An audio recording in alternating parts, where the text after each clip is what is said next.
It's the final Citizens Bank Business Person Special here at the ballpark. The pride of the Phillies print being given out to all fans coming to the yard. A beautiful day for baseball. The Phils trying to wrap up a successful homestand with a victory over the Dodgers. It's Game 3 of this series. Hi, everybody. I'm Tom McCarthy, joined by Ben Davis, who we'll talk to in just a little bit, and Matt Stairs, who we're going to talk a little more hitting with as we discuss the success level of Jeff Francoeur, who has been such a revelation for the Phillies. 10 home runs on the year. He hit his 150th of his career last night. It's a guy who barely played in the big leagues a season ago. Well, he barely played in the big leagues a season ago. You know, one, being a leader in the locker room, but two, I look at a guy who can come off the bench late in the game. Either he's playing every day. This guys that can be able to hit a ball in the 7th through 8th, 9th inning. Here in Chicago, gets a slider, hits a blast in the 10th inning for a 2-run shot, game-winning home run. Doesn't mind going in that situation. Not afraid to fail. Knows he has big shoulders. Last night, fastball, Jim Johnson, 2-run home run, putting within 1 run of the game. So when I look at players, one, I look at leadership in the locker room. Two, guys that can hit late in the innings. This guy can hit late in the games. He doesn't mind. 27 for 87, 17 RBIs. What I like seeing there is to have a guy who can come out the bench. What he does, he can put you back in the game very quick with one swing of the bat. Yeah, 9 go-ahead RBIs for Jeff Francoeur. That's an awful lot considering the playing time that he has had this year. All right, today it's going to be a tough task for anybody.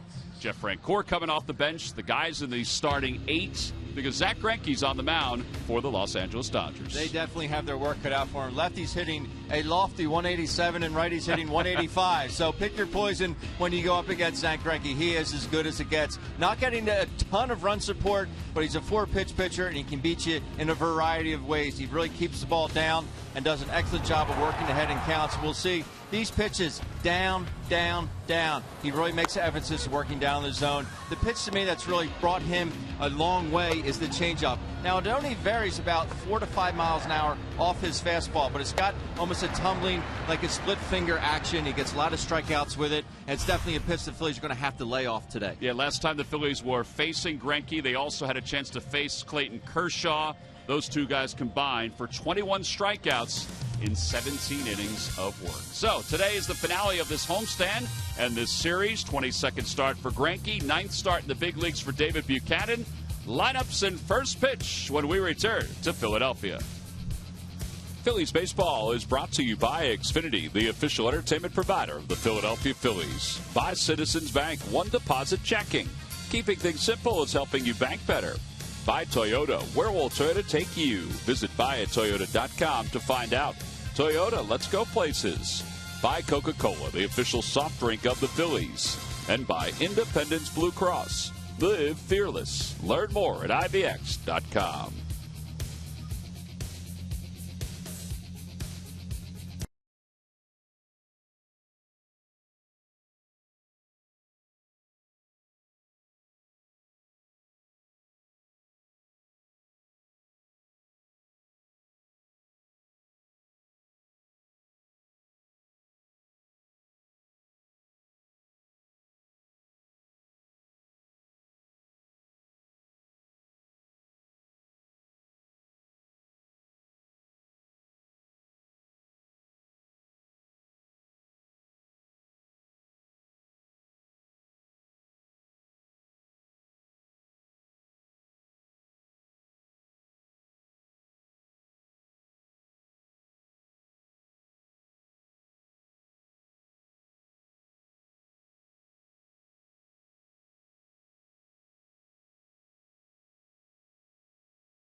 Orioles and the Los Angeles Dodgers. Turned out to be a nice day for baseball, as David Buchanan is busy warming up out on the mound. Let's take a look at the Dodgers starting lineup. It's brought to you by Xfinity, the official entertainment provider of the Philadelphia Phillies. Rollins, Kendrick, and Gonzalez, followed by Grandal, Ethier, and Crawford.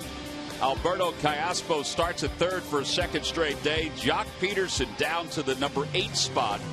And then Zach Greinke on the mound. They'll face David Buchanan. Buchanan, 26 years old, has pitched better his second and third go-around with the Phillies after a rough start.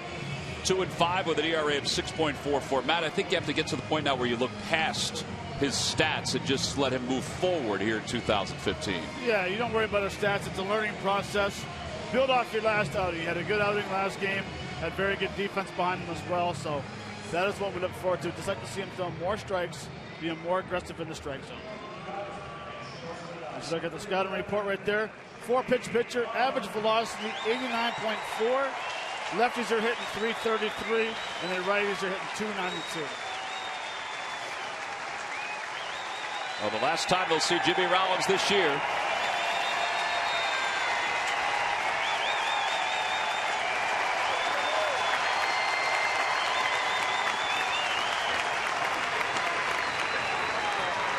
His teammates were riding him a little bit. They were tipping their cap as well while he was tipping his. Well, it's been a nice 3 days for Rollins to be acknowledged here in Philadelphia. So he'll lead things off 2 for 8 this series. First pitch, a changeup outside, so we're underway. Actually, that was a fastball at 87. Movement like a changeup. It kind of dropped out to the right. On the inside corner, that was a cutter. And it's 1 ball and 1 strike to Rollins. Switch hitter hitting 217, 2 home runs. Or excuse me, 11 home runs and 33 runs batted in. Down and away, 2 balls and 1 strike.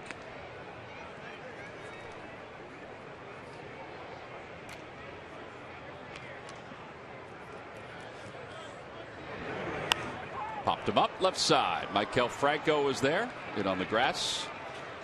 And 1 quick out here in the top of the first. Time now for our Nissan keys to today's ball game. Well, and key number 1 for me is Buchanan needs to lock in 1 pitch. He uses the fastball only 40% of the time. Everything else he mixes in, so establish 1 pitch today. And for me, it was get 1 up and go the other way off Zach Greinke. He works down, he gets a lot of ground balls, but you need to get something up and not try and pull him. Here's Howie Kendrick, who has started all 3 days, takes on the outside corner, according to the home plate umpire, Mark Ripperger. Buchanan in his last outing against the Braves went 7 1/3. He allowed 8 hits and 3 earned runs. 4 strikeouts on the day. Just missed outside. 1 ball, 1 strike. He was a little frustrated that he got lifted from that ball game in the 8th inning. He wanted to at least finish the 8th and possibly finish the ball game. Fly ball right field, not deep. Well, initially I didn't think it was. Dominic Brown is near the wall. He makes the catch. I got deep by Dominic. 2 outs. Well, in his last start, Buchanan probably would have went deeper, but he gave up the 2-run home run to Freddie Freeman. All pitchers think they should go 9 innings. It's like all hitters think they should go 4 for 4. Well, he showed some emotion when he was lifted from that ball game, and it was a pretty good teaching moment where Pete Buchanan, after the inning was over, went over and talked to him and basically said, you can't do that. Adrian Gonzalez 3 for 8 in the series. He's walked a couple times, struck out a couple times. And he pulls that one into right field, a base hit. So a 2-out single. One thing I've watched with Adrian the first couple games here is he does have that exaggerated leg kick, but how softly his foot comes down. He's never in a rush to go anywhere. Nothing's violent about it. He gets it down so softly. You see this leg kick. It's like he's stepping on an eggshell. Just nice and fluid. That's as pretty swing as you're going to see. Well, there was some time where people didn't know if he would become the player that he has become when he was the #1 overall pick. It took a couple of years to figure some things out. Yasmani Grandal, who didn't play yesterday, takes inside. 1 ball, no strikes. Grandal was 2 for 5. In the first game he played, see some of the numbers that have made him an all-star this year. That's a changeup, and it's 1 ball and 1 strike. First off-speed pitch of the day. 9 fastballs, 1 changeups. 1 changeup. I'd like to see Ryan Howard play behind Adrian Gonzalez at first base. Pretty short lead for Adrian. Yeah. Well, that was supposed to be a curveball. It just didn't spin down.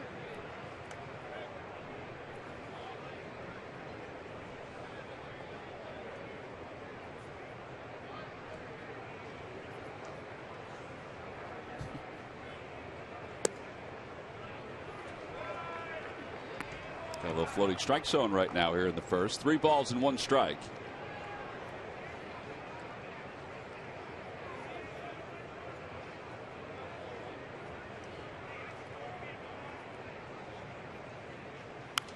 Look out. Bat goes helicoptering into the Phillies dugout. 3 balls, 2 strikes. See, what I'm noticing out of David Buchanan right now is the fact that he's getting a lot of movement. So he doesn't have to be so fine. He can use more of the plate and let the movement of his pitches induce ground balls and fly balls. Yeah, because there is a lot of movement right now. You don't want to be so fine where you're throwing it to the outer part of the plate. We see this bad helicopter into the Phillies dugout. But you don't want to be so fine where you start missing and falling behind guys because you have so much movement. Use more of the plate. Yeah, normally when a bat goes into the stands, the player does not retrieve it. Grandal didn't want anything to do with that bat after it went into the dugout. Gonzalez will go. 3-2 pitch is chopped foul.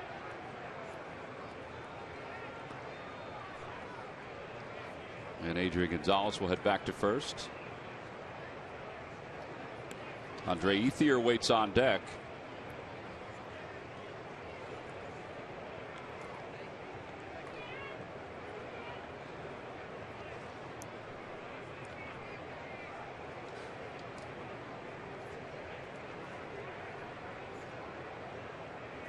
Runner goes, and the pitch is inside, ball 4.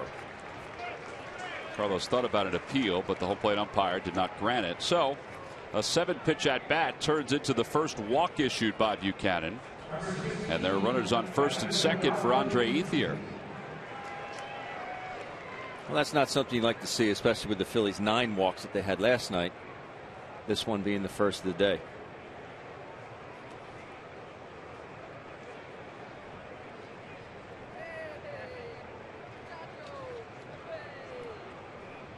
Ethier 3 for 10 so far in this series. His average at .281 with 12 homers and 38 runs batted in. That one is blooped down the left field line. That's going to drop in for a base hit. 1 run is in. Going to third base is Grandal. He'll stop there. It's a bloop RBI double for Andre Ethier, and the Dodgers take a 1-0 lead. Well, certainly not the start you want when you know that Zach Greinke's taking the mound and allows very little. Well, it's not a start you want either when you have 2 quick outs. See right there, it's a little flared in the left field corner.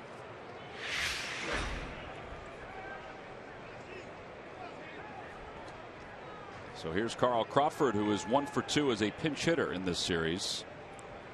His average at .219, a home run, 4 runs batted in.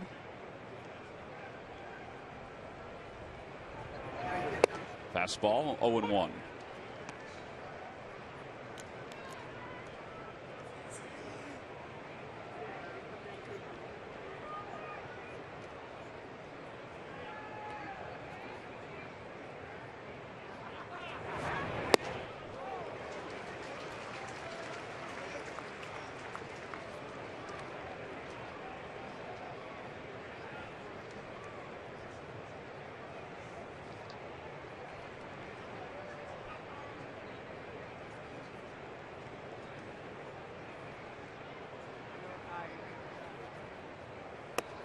He tried to go back inside again. 1 ball and 2 strikes.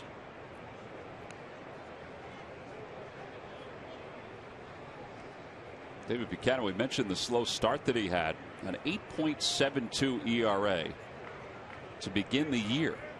and wound up going out to the minor leagues to figure some things out. Outside, 2-2. Having these outfielders, though, really does give Don Mattingly an advantage, and you can mix and match. Puig, he's not having the best of years, but you can throw him in there against lefties. Puig does have the day off today, despite the 3-run homer last night. But they do have a lot of outfielders. That one's hooked over to second. Ooh, misplayed by Cesar Hernandez, and that'll produce at least 1 run. Dominic Brown's throw to the plate is not in time. Ethier is able to get to the plate. Carlos tagged him twice. It's 3-0 Dodgers. They score that a base hit. So it's a 2-run single for Carl Crawford. And just like last night, the Dodgers jump out to a 3-0 first inning lead. Well, Cesar's done a lot of good things out at second base since Chase Utley went out on the disabled list, but he needed to play this one a little bit better. First of all, to change up in the zone. The guy's just lay it, making a short hand pick right there instead of, worst case scenarios playing off your chest and getting him out at first base. How about that slide by Ethier? Fadeaway pinky slide. Well, here's Callaspo starting again at third base. Runner goes, pitch is slapped into left, a base hit. Well, after getting 2 quick outs, David Buchanan has allowed 5 straight base runners, 4 hits and a walk. And Jock Peterson, batting 8th, is going to come to the plate.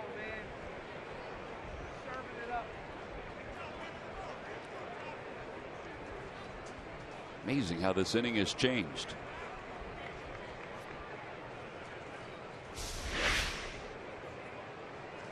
Let me take a look here at Ethier scoring. Excellent slide. And that's a play there that Chooch in the past would have taken away. That is a great slide there by Andre Ethier. But Chooch was very good. I would say one of the best catchers in the league at taking plates away. But fortunately no longer able to do that. The new rules instituted.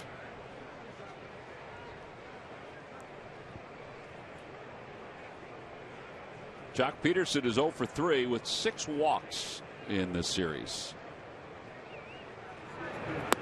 Inside, 1-0. Now it seems like we have a release point issue for David Buchanan, at least here in this first inning.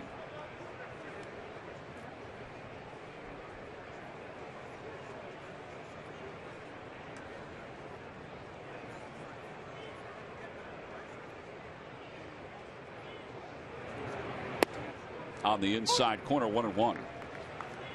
That was the best cutter he's thrown in this inning.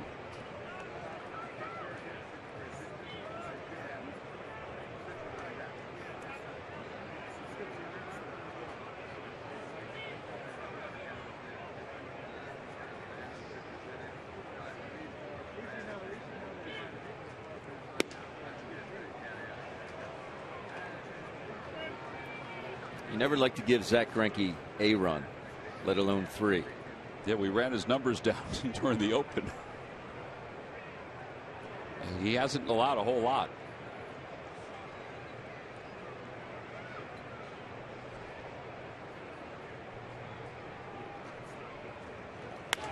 Over to the right side. Hernandez gets to this one. Spins and throws in time, and the side is retired. But the Dodgers strike first with 3 runs on 4 hits. They leave 2. We'll go to the bottom of the first. Phil's down 3-0.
ballpark to get their tickets and see Zach Greinke and the Phillies battle off. The Dodgers have jumped out to a 3-0 lead. Let's take a look at the Phils lineup. It's brought to you by Xfinity, the official entertainment provider of the Philadelphia Phillies. Hernandez, Herrera, and Franco, followed by Ryan Howard, Dominic Brown, and Freddie Galvis. Cody Ashley bats 7th.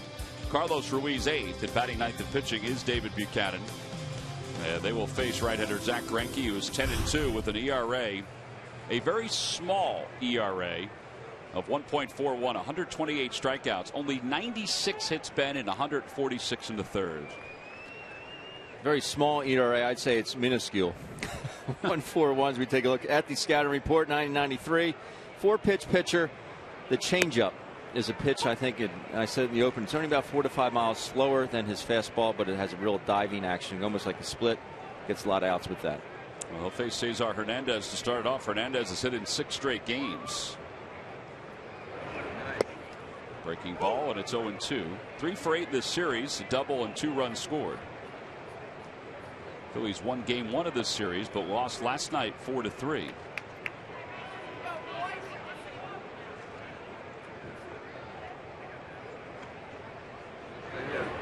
Little dribbler in front of the plate. Greinke's an excellent fielder, and he overthrows Gonzalez. Hernandez is going to get maybe to third on this one. Nope, he's going to stop at second.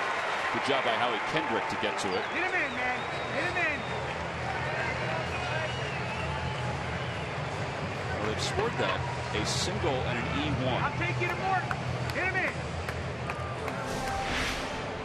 I just don't believe Zach Greinke had to rush as much as he did. First of all, I don't know why he barehanded the ball. Ball's rolling, pick it up with your glove. Cesar is fast, but he's not Usain Bolt out there. I guess it's a good day to hit. Everybody's getting hits everywhere. Yeah, really. Yeah, he had plenty of time to make that play. I thought it was going to be E1 all the way. So a single at E1. Odubel Herrera has hit in 8 straight. Odubel has 2 hits in this series. He's hitting .364 during this 8-game hitting streak.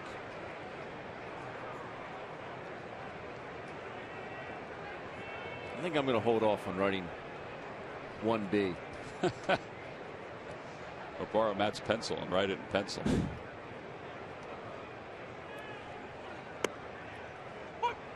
0-1 to Herrera. Changeup that was a high changeup.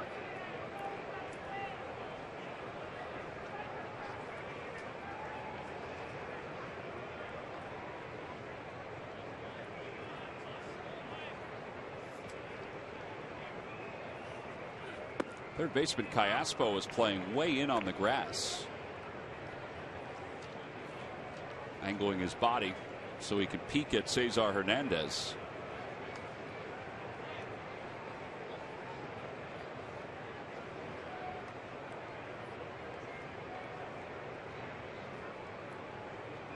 One ball, one strike.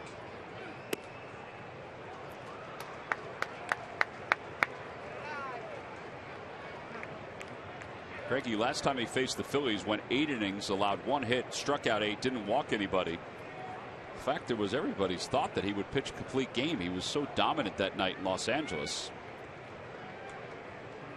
Clayton Kershaw pitched in that series as well. He struck out 13. So the 2 pitchers combined for 17 innings, 21 strikeouts. There's Kershaw. You want to see a guy that works on his craft. He's been out here all 3 days in the bullpen by himself doing different things to keep his mechanics sharp. And Odubel takes strike 2, although Mark Ripperger, I believe, thought it was strike 3.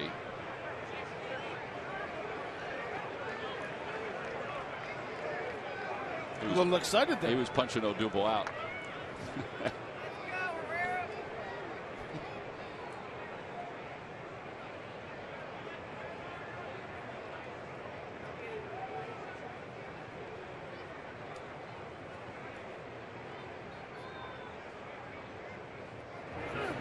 Slaps it the other way, a base hit. So the Phils will have 2 on with nobody out to start the first inning.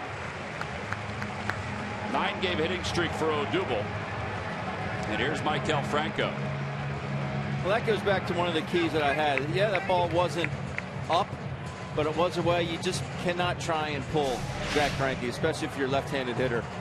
Get ground balls to second base and back to the pitcher all day long.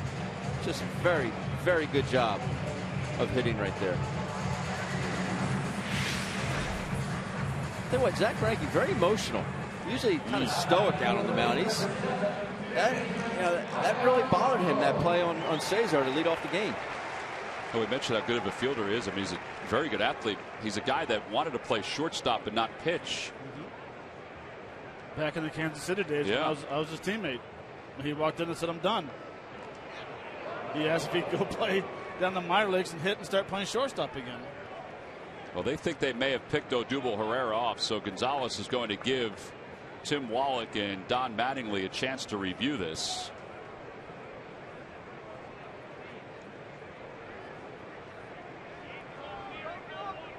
This would hurt if Herrera is called out by review. They're taking a long time underneath to look at it. Jeff Kellogg's the first base umpire.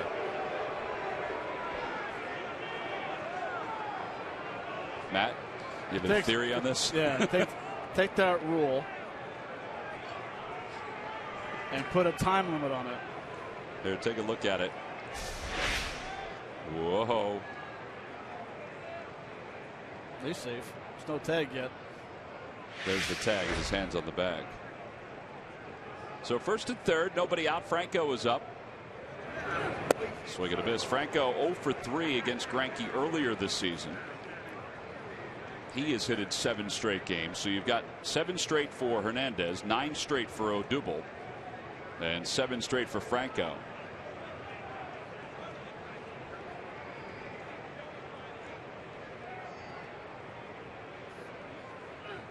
In the dirt, Grandal keeps it close.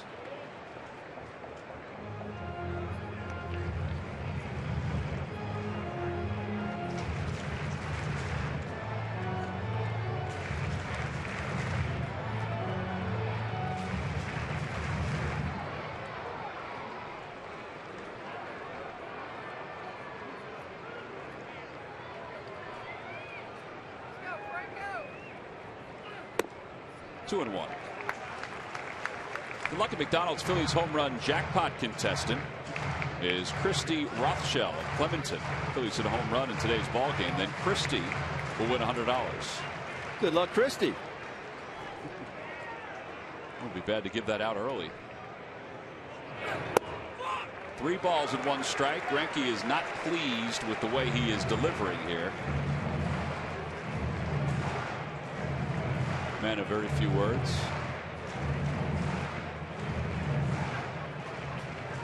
Howard's on deck.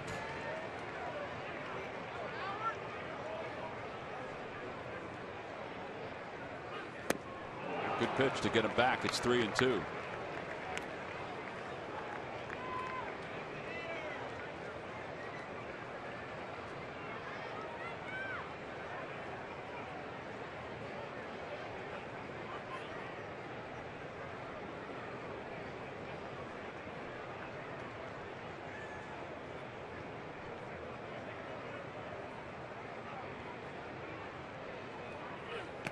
And ball 4, that'll load up the bases. Only the 26th walk issued by Greinke this year in 146 of the 3rd innings.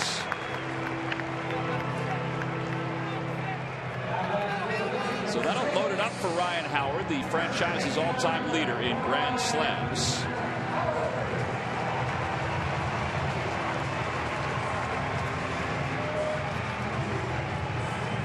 Howard does have a couple RBIs in his career against Greinke. 8 for 22 on the homestand. He has been hitless in this series against the Dodgers. He's faced 2 lefties, though, and now gets a right-hander. Don Mattingly can't imagine would be at all concerned here as Greinke works from the windup. And time is called.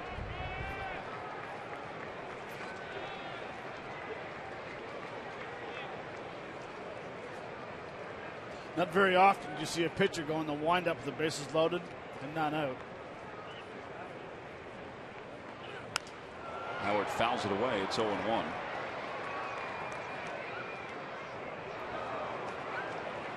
Yeah, now if you're Cesar over third, you have the freedom to get even a little bigger lead because Callaspo's off the line. You got a pitcher working from the windup.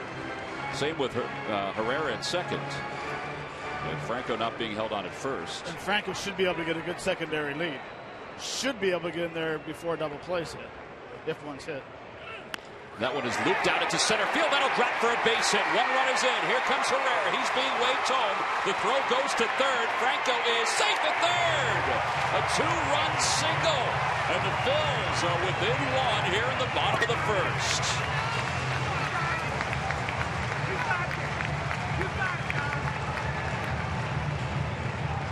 Ryan Howard with RBIs 61 and 62. Fastball inside, tucks his hands in, hits it off the end of the bat. Good base running by Herrera, realizing it was going to drop. I think Franco did a little hesitation at second base. See right there, tucking those hands in, see the elbow coming in tight to his body.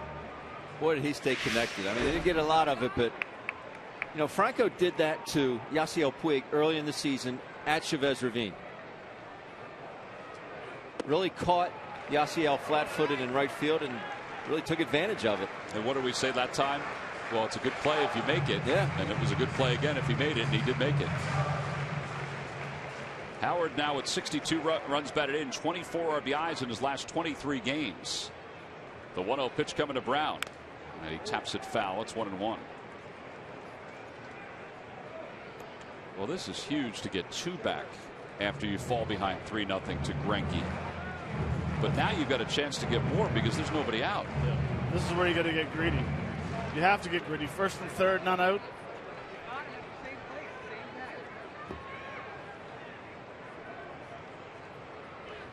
In the air to right field. Going back on it is Ethier to the wall. It is gone! Three-run home run, Dominic Brown. Yeah, it's good to be greedy every once in a while. And the Phillies have taken the lead. It's a 5-run first inning. 5-3 Philadelphia.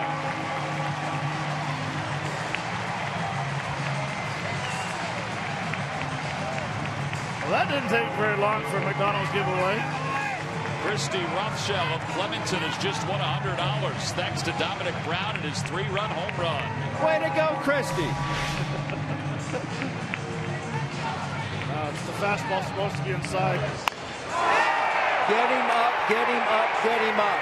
Dom Brown elevates the fastball and knocks it out to right for a three-pointer. Well, that's three-pointer, Matt. It's only the 8th home run allowed by Greinke. He is, as we said, very stingy. He's 9-0 this year in 12 starts when his team has given him at least 3 runs. And they gave him 3 today. This game is far from over, but he's given 5 right back. I really think his emotions got the best of him on that play. I know it's easy to say up here in the booth, but it's an easy out, a little comebacker to him. He let his emotions get the best. You have to put it behind you. It's over. There's nothing you can do about it. Go out there and pitch. Trust your stuff. Best pitcher in the league. Now go deal. Well, this is a season high. He's tied his season high already in runs allowed. That was back on the 2nd of June against Colorado. What a note of Freddie Galvis with nobody out. 5 runs in. 1 ball, 1 strike. Freddie 1 for 7 in the series, but take a glance at his numbers over the last month. To the right side, Howie Kendrick, shallow right field. And 1 out. And Cody Ashley's coming up.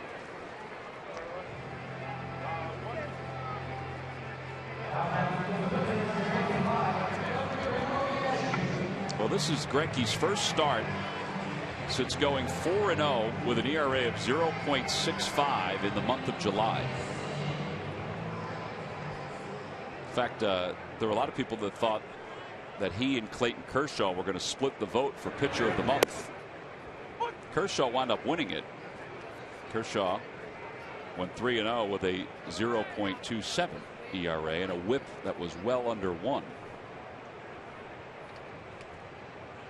0-1 pitch to Ashe.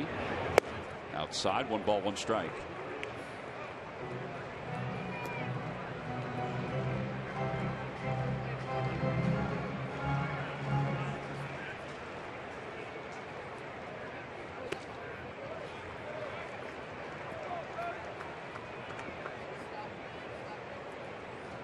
4 or more consecutive months in the season with an ERA below 2. Those 3. Greinke, Kershaw, who did it last year, and Koufax. Part of the reason why Kershaw won the MVP award. 2-2.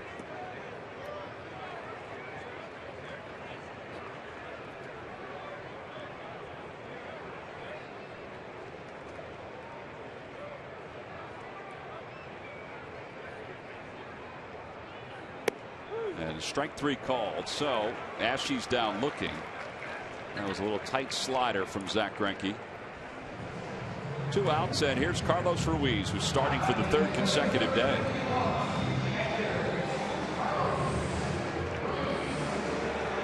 I was kind of surprised to see Chooch in the lineup. Day game, caught the first 2, but he does have very good career numbers against the Dodgers,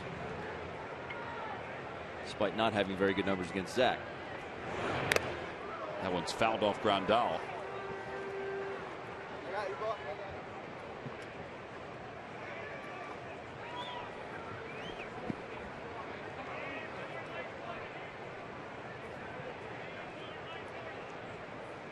Eight hits, 8 runs, 2 walks, 2 so-so hits. It should be 2 errors.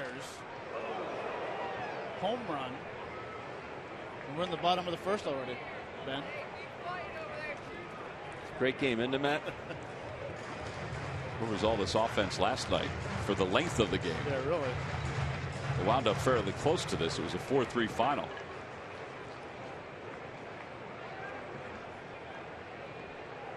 Here comes the 0-2 pitch to Ruiz, and he fouls it back.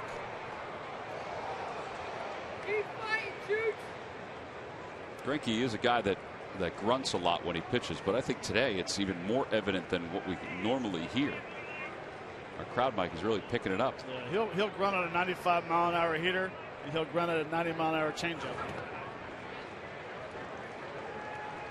That's his 31st pitch of the inning. Thing of beauty.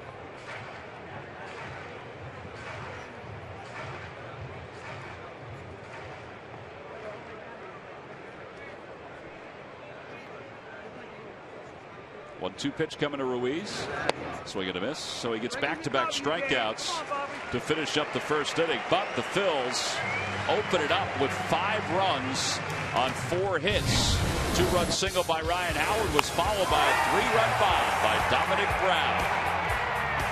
So the Phillies erase a 3-0 deficit, take a 5-3 lead as we go to the 2nd.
'24 through Thursday the 27th. All 4 games are at 7:05. The first place New York Mets.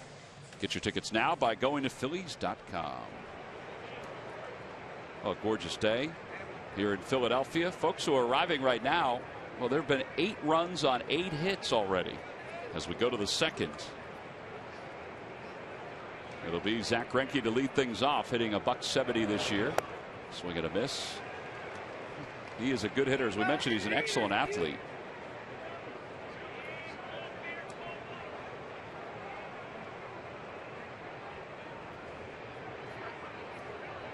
Very rarely can you say that about a pitcher.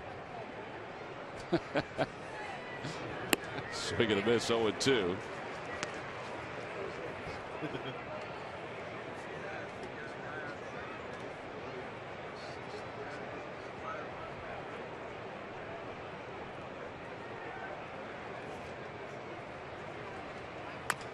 Pulled foul up the third base line, and it remains 2 strikes. All right, so for Buchanan, he's got to think, I give up 3, I get 5. Now I got to figure this out now. I got to figure out the arm slot and everything else. He's got to figure out to stop trying to pinpoint every pitch and just trust his stuff. Trust his movement.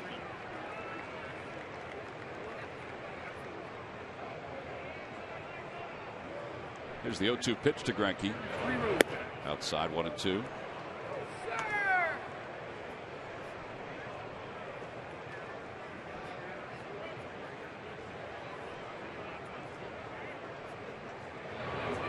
Change up, and now 2 balls and 2 strikes.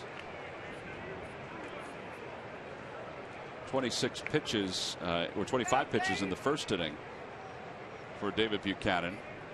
There's Rollins waiting on deck. There's a line drive base hit to center field. So a leadoff single for the opposing pitcher. That'll bring Jimmy Rollins to the plate. Let's check in with Greg Murphy. Murph. All right, thank you very much, Tom. Well, you just said it. It's got to be a sigh of relief a little bit for Davey Buchanan as he comes out of that first inning a little bit shaky, gives up the 3, but gets it right back with his team scoring the 5 runs. It's been kind of that kind of season for Davey Buchanan, who had an absolutely terrific spring with the Phillies, came out of spring training as the number 3 guy and really struggled out of the gate. 0-5 in his first 5 starts. 24 runs allowed in 24 2/3 innings. So he got sent down to AAA, did some work down there, and came back and it's been pretty good since then. In those 3 games, 2-0 with an ERA of 3.38. 3 walks, 11 strikeouts. That's been the biggest difference. In those first 5 games, how about 15 walks in those 24 innings? He was really struggling with his control. Been much better since then. So here's hoping the 5 runs that the Phillies are able to tack on in the bottom of the first can settle him down a little bit. Yeah, he's ahead 0-2 to Rollins. Now this has been a key, Murph, is that he's gotten ahead of some hitters, but he hasn't been able to put those hitters away. Greinke was an example of that. And now Rollins, it's 0-2. 1 ball and 2 strikes.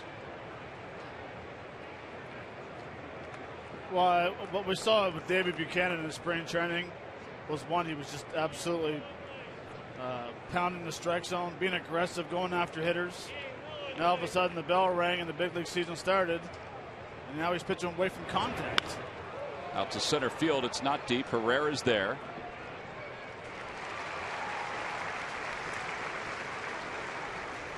I think that's a good point, Matt. I think pitching away from contact, that's where sometimes you get yourself in trouble if you don't trust, as you guys were talking about, trust the movement of the fastball and the movement of the cutter. And Ben made a great point yesterday and today about how his ball is moving so much. We don't have to be so fine with it. You started out at third and let it trail to the corner or just off the corner. But instead of trying to throw that thing inside black, now it's going to tail 6 inches off or 7 inches off.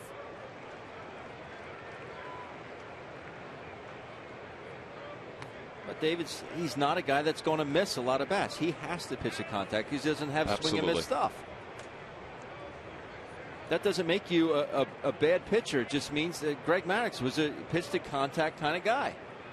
He ground out 4 times to second base off Greg Maddux, thinking, how did I do that? Why did I kill those balls? Because he trusted his movement and his location.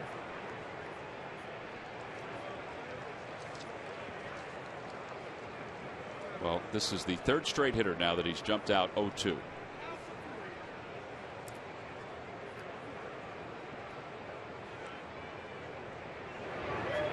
In the dirt, 1 ball, 2 strikes. Similar pattern to Rollins.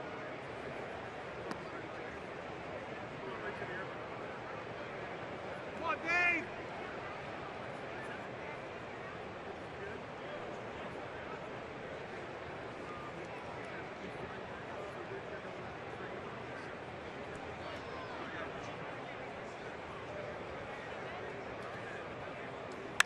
Line drive off the glove of Hernandez into right field. And Greinke does get to second, so a base hit for Kendrick.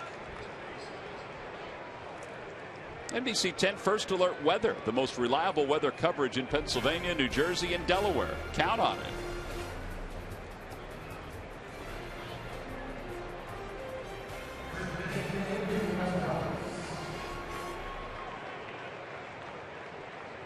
Well, now you get Adrian Gonzalez with 2 runners on. Phillies up 5-3 after scoring 5 in the bottom of the first. Boy, what a gorgeous day. The final Citizens Bank Business Person Special of the year. After the game, the Moors Kids Run the Bases for fans 14 and under. Matt, if you want to do it, we'll make an exception for you.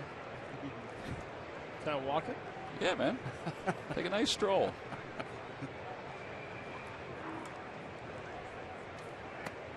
Starts him off low. 1 ball, no strikes.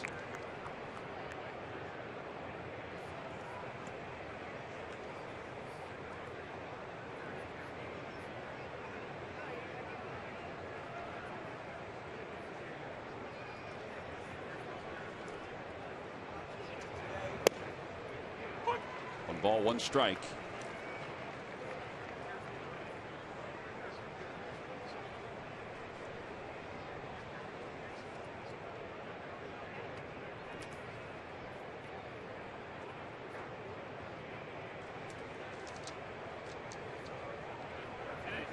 Swing and a miss, change up, and it's 1-2.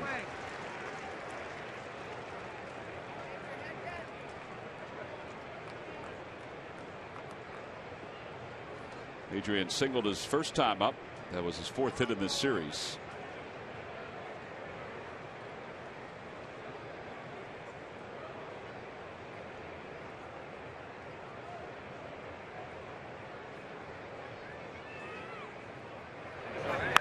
In the air to right field.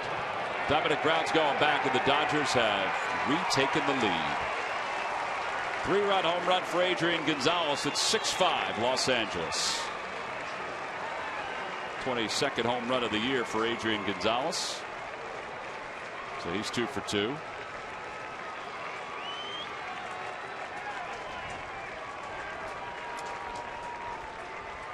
So the Dodgers up by 1. They led it 3-0. The Phillies took the lead, and now they take a 1-run lead.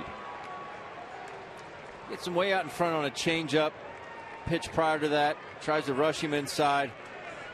See Adrian just pulling his hands in. And that beautiful swing that we talked about earlier in the game. I tell you, it's as fluid as it could be. Effortless. 6 runs in 2 innings.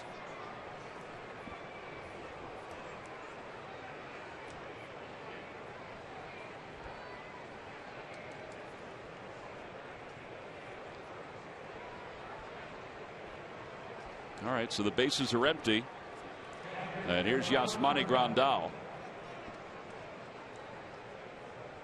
He walked his first time up.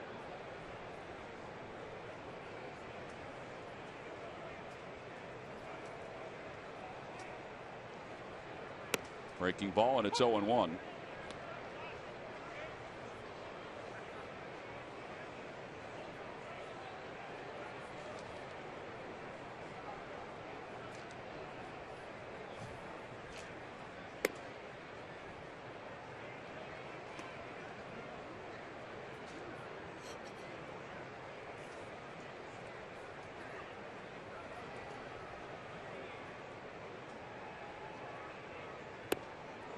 Good breaking pitch there, 1-2.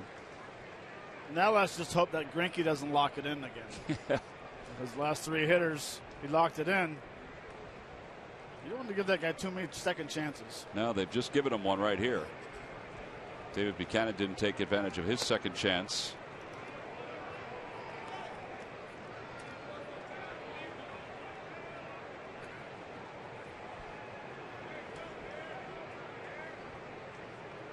2-2. That one's down the right field line. Foul. Never to be seen from again.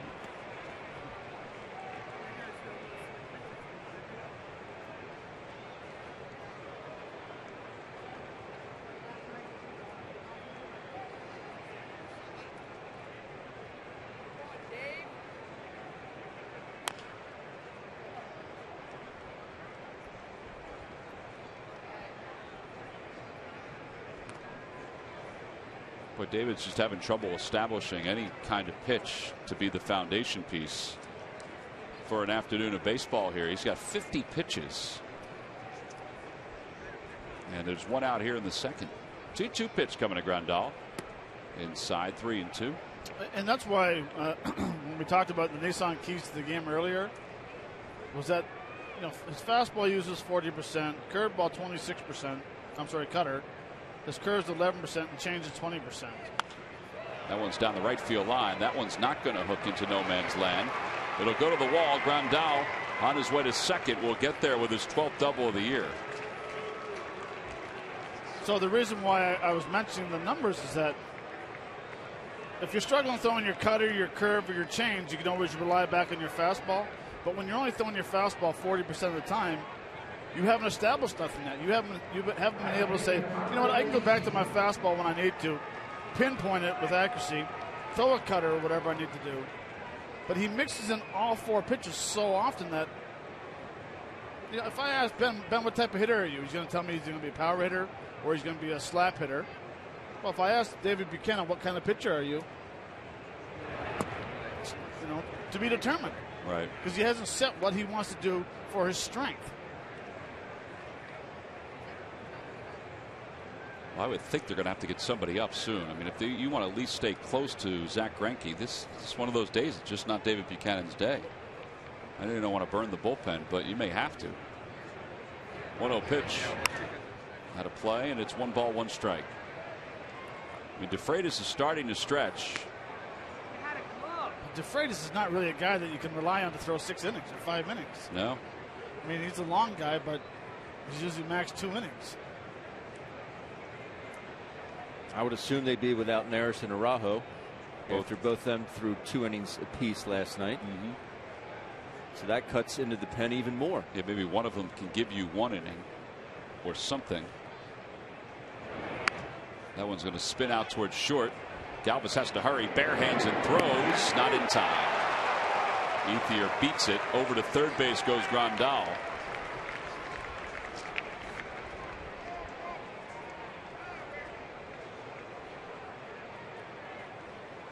That's 9 hits now for the Dodgers in 2 innings. And there's runners on first and third for Carl Crawford. Tough guy to double up.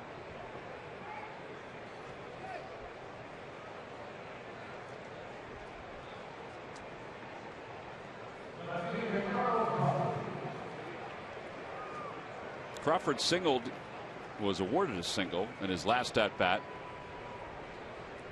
and drove in 2.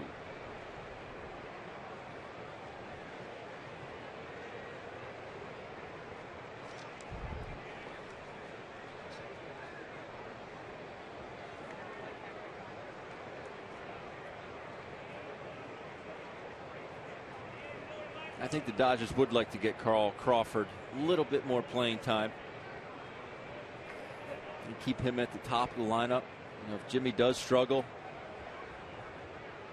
Carl still has the wheels, or he can steal you some bases, be a table setter for that middle of that lineup. It's remarkable to see where he ranks as far as the active players go in stolen bases and hits during his career. Outside, it's 2-0. And he's just a guy that cannot stay off the DL. Since he left Tampa, he seems to always find himself on the disabled list.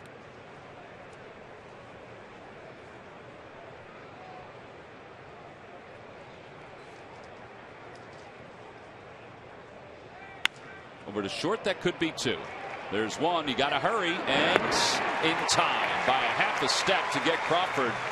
It's a 6-4-3 double play. Well, Adrian Gonzalez has turned a 2-run deficit into a 1-run lead. His 22nd home run of the year into the seats in right field. Middle of the second, it's the Dodgers 6, the Phillies 5.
August 29th when the San Diego Padres come to town.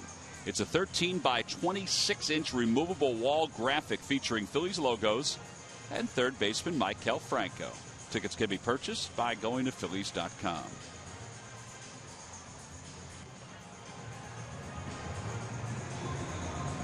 Well,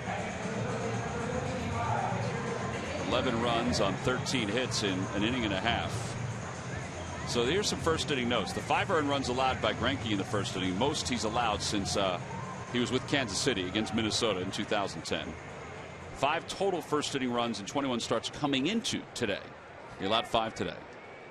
And the 5 first inning runs by the Phils tied for the most in an inning this year. It's the most they've scored in the first, but it's tied for the most in an inning this year. Here's David Buchanan, and it's no balls and 1 strike.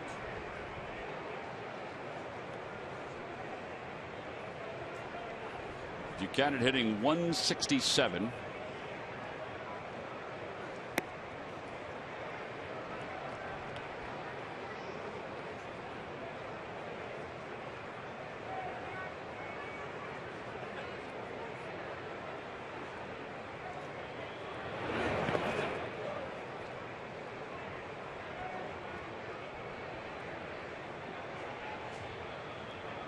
Well, back to work for the Phils offense. They got 5 against them in the first inning. See what they could do here in the second.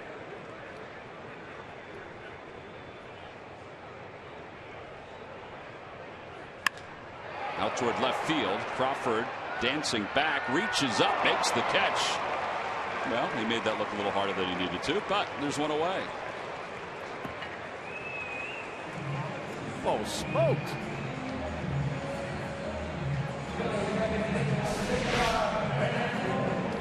This is what you call coasting on a ball. Zach thought he gave up a home run. He's backpedaling, not respecting the power of pitchers. I thought he was going to fall down. Little clarification, Tom. I did ask Larry Bowe if he ever paid David Buchanan for getting that hit off Matt Harvey, and he said it was discussed, but he has not come to terms with paying for that steak dinner. But is planning on it. Planning on it. Yeah. Here's Cesar Hernandez, and he takes a breaking ball. Cesar reached on a infield hit and eventually went to second when the throw by Zach Greinke went over the head of Adrian Gonzalez at first. Outside, 1 ball, 1 strike.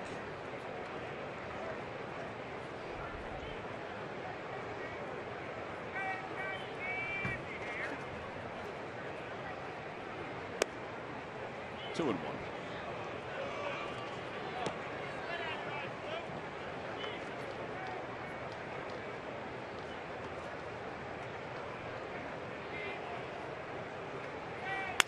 broke his bat, and that'll be caught by Gonzalez at first, and there are 2 outs.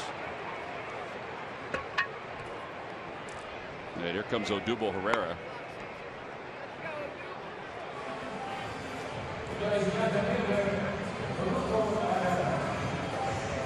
Pieces everywhere for Tucker to pick up.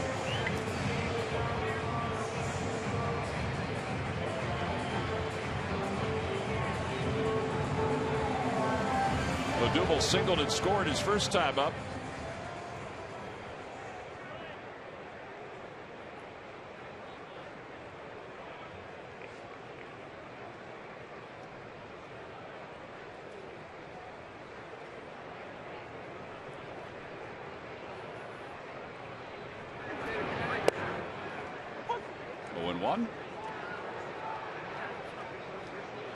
Nice crowd on hand here today for the final game of the series.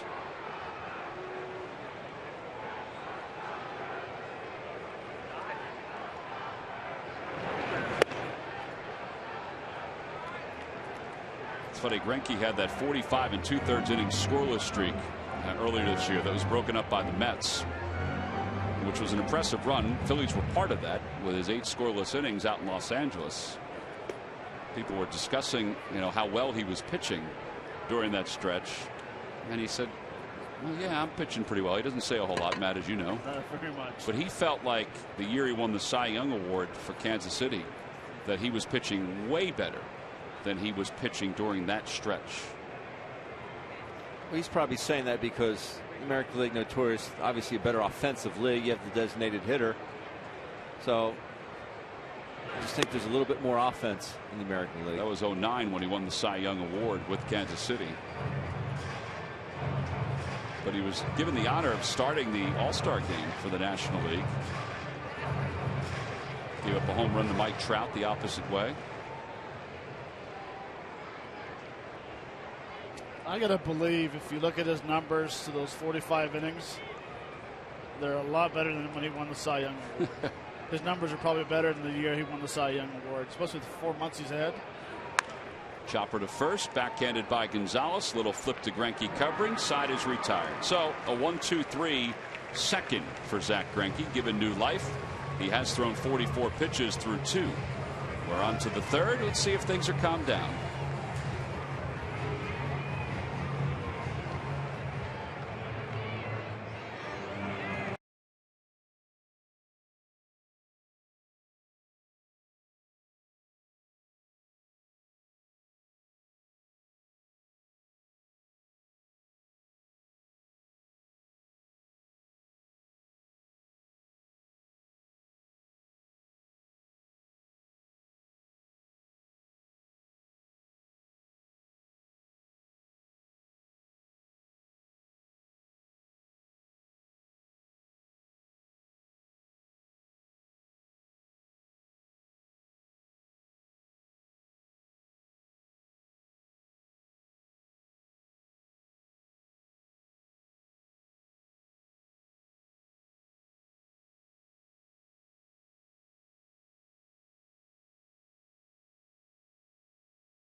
Fan section for all the information, and please submit your answer on the subject line. All right, guys, here we go. The question is, who was the last National League pitcher before Clayton Kershaw to be named the MVP by the league? Answer will be revealed a little later on. Alberto Caspo leads it off. Takes strike 1. It's 0-1.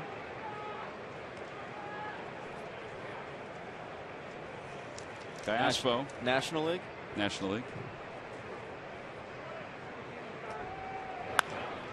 Oh, it's pulled foul.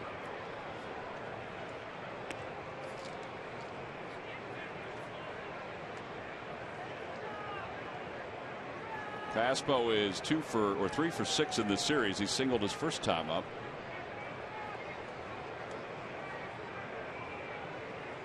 Change up and a strike 3 call. First strikeout for David. Today's game is also available in Spanish. Just use the SAP button on your television or change the language through the menu on your cable box. See.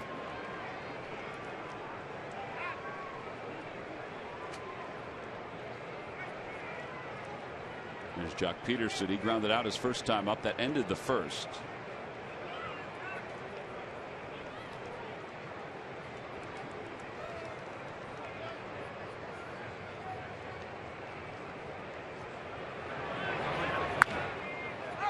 Nice easy hop for Ryan Howard. 3 unassisted.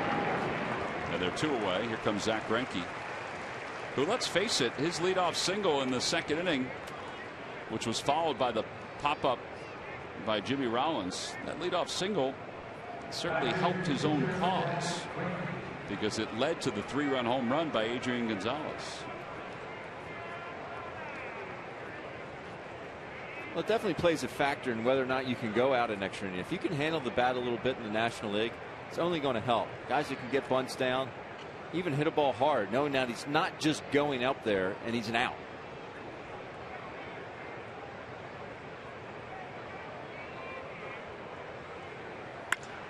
Well, there you go. In the air to left center field. Cody Ashley's going back, and that one is gone. Solo home run for Zach Greinke, his first of the year. Not the first of his career, though. It's the 5th of his career. First one since last year, September of last year. 7-5 in favor of the Dodgers.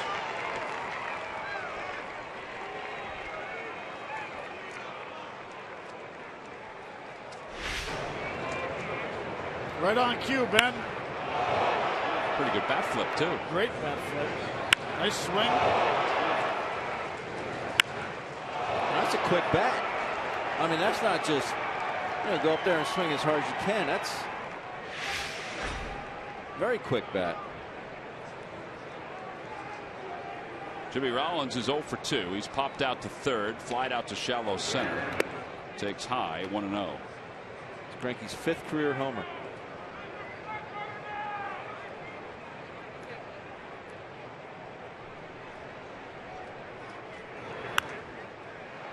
It'll be out of play, and it's 1 ball, 1 strike.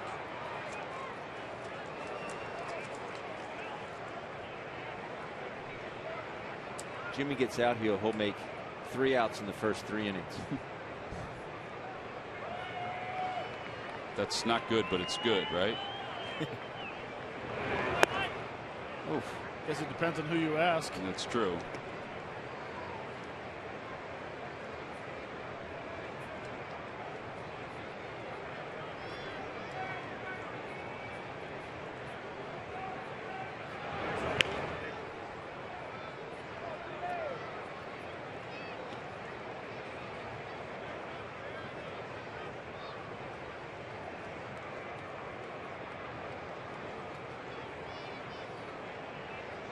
Two balls and 2 strikes to Rollins.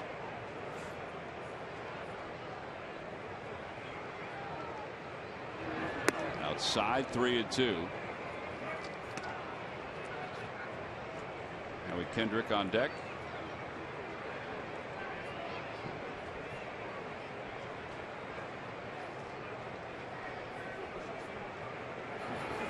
Got him. 2 strikeouts in the inning for David Buchanan. However, there was also another run allowed. This one off the bat of Zach Greinke, a home run to give the Dodgers a 7-5 lead.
Call 1-800-JEFF now or visit jefferson.edu. Buy Toyota. Where will Toyota take you? Visit buyatoyota.com to find out. Toyota, let's go places. And by McDonald's. Double the love it at McDonald's with a double cheeseburger and small fry for just $2.50. McDonald's. I'm loving it. Well, it's a 7-5 ball game, and this is your first game. You're wondering, well, baseball, there's a lot of offense. A lot of firsts going on. It's amazing. It's that big guy's first Phillies game. Here's Maikel Franco to lead it off, and he takes down low. 1 ball, no strikes. Franco walked in the first and then scored on the home run by Dominic Brown.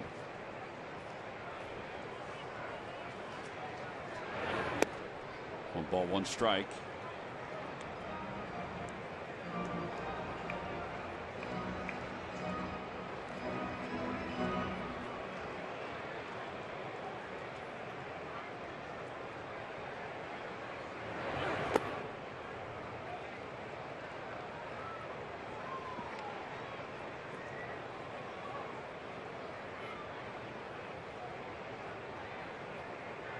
I'd like to see Maikel Franco get that swing under control again, especially when he gets the ball to hit instead of coming out of his shoes, the helmet coming off. Nice, easy swing.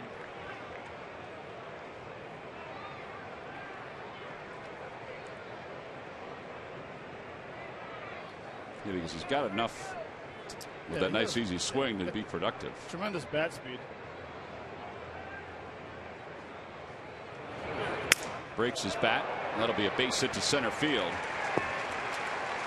8-game hitting streak now for Maikel Franco. And he's aboard to start the third. That'll bring Ryan Howard to the plate. Time now for our Geico quote of the day. It comes from Pete Mackanin on Greinke. He's just a top-notch pitcher. He has command of all his pitches. He throws them at any time in the count. And you don't know what to sit on or what side of the plate to sit on. Well, today he's trying to overcome, obviously, his worst first inning of the year. But I don't want to say he's underrated. He's won 133 games. But he's had himself a very good career up to this point. That one gets away from Grandal, and Franco will get to second. A wild pitch.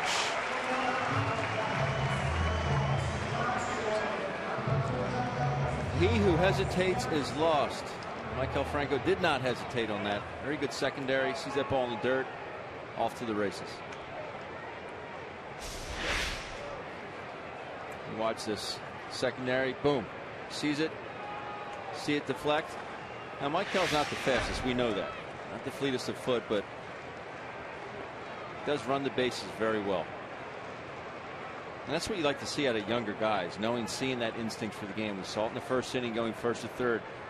Despite not having any outs, made it safely into third base. He knows when he can and when he cannot.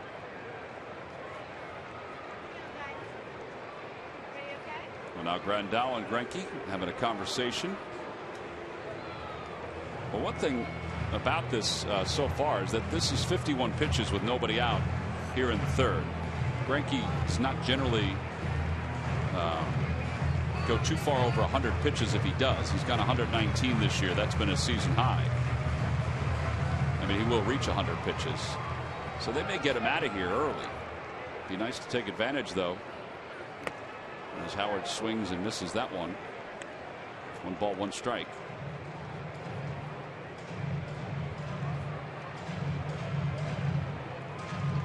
Where we stand now, he started the game with a 1.41 ERA, gives up 5 runs, and his ERA jumped all the way to 1.7.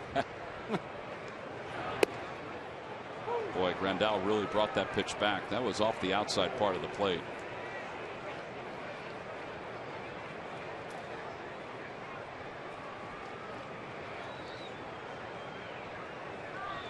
Well, that is a pitcher's pitch.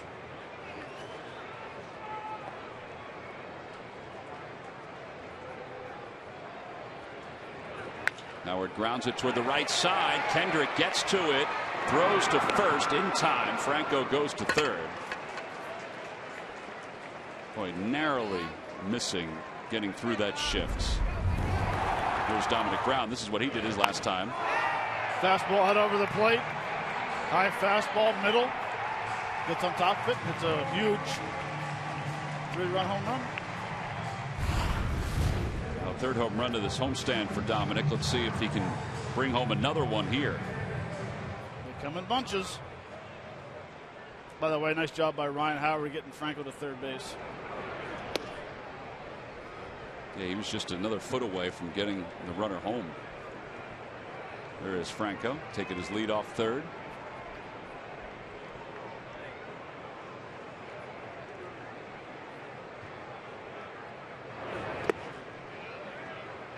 Infield is back.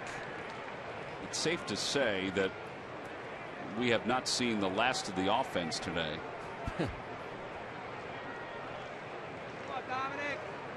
Tell you what, that was a very good play there by Kendrick. You know, I know Ryan Howard isn't the fastest either, but all his momentum was going away from first base. Backhands that ball, makes a good strong throw to first.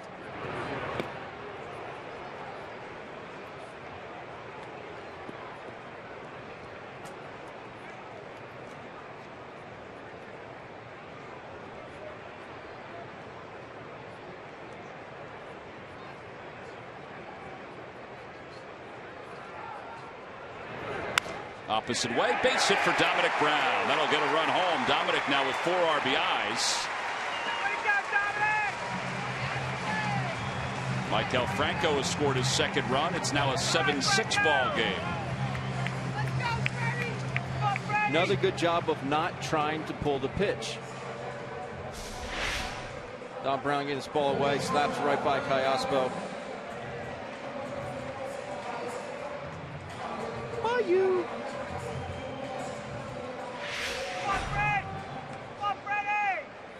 Now Freddie Galvis, he's grounded out today.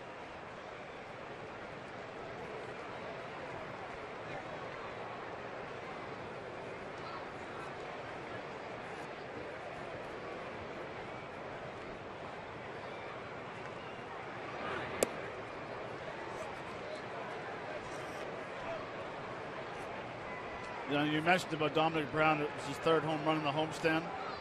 You know when you're seeing the ball well and you're feeling comfortable when you're hitting, when you can turn on a fastball, drive it to right field for a home run, and then take a two-seam fastball off the plate a little bit and hit a line drive in between the third baseman and the third baseman bag. It means you're letting the ball get deep, you're seeing the ball, and you're reacting.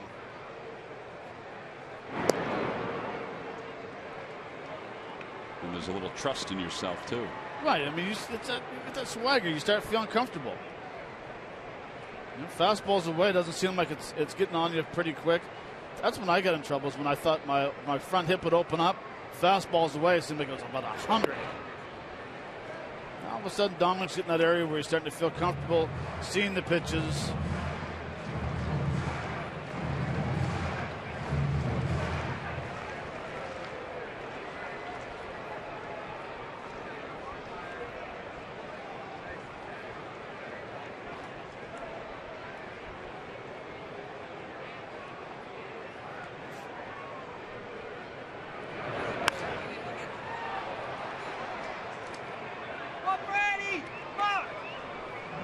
The Phillies do have bullpen action. Justin DeFreitas is up and throwing.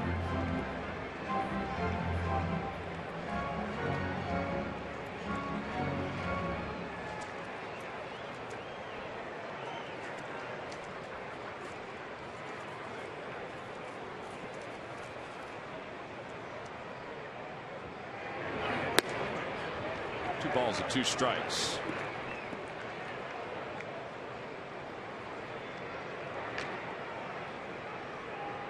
Be a shame to waste a day where Zach Greinke is not on top of his game. It would be. If you're the Dodgers, you're just hoping, well, let's see if we can get him through 5. And he figures it out, as you mentioned, Matt. Brown leads off first. Freddie Galvis way out front on that front foot. Third strikeout for Zach Greinke. And there are 2 outs. It's now time for you to tweet your strongest fan photo. Use hashtag PhillyPhoto_strongfan. And you just might see yourself in an upcoming broadcast. Brought to you by T-Mobile.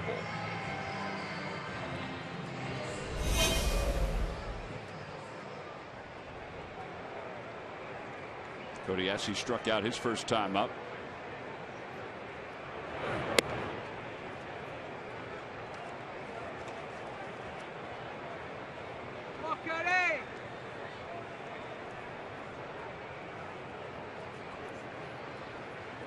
Somebody brought this stat up the other day, and I was shocked when I saw it because I wasn't even looking at it. Cody has struck out more times than he's picked up hits this year. 72 strikeouts and 70 hits. There's guys that do that, but I'm surprised that he is at that point. Another throw over, and again Dominic Brown is back. I firmly believe that the irregular playing time for Cody really factors into that.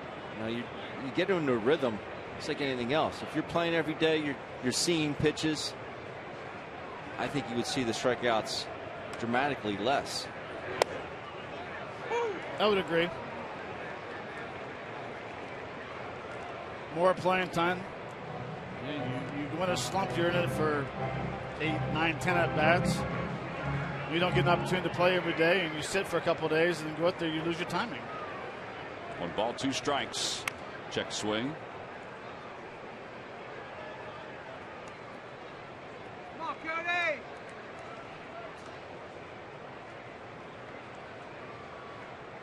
I'd have been happy with a 8 at bat slump. Me too.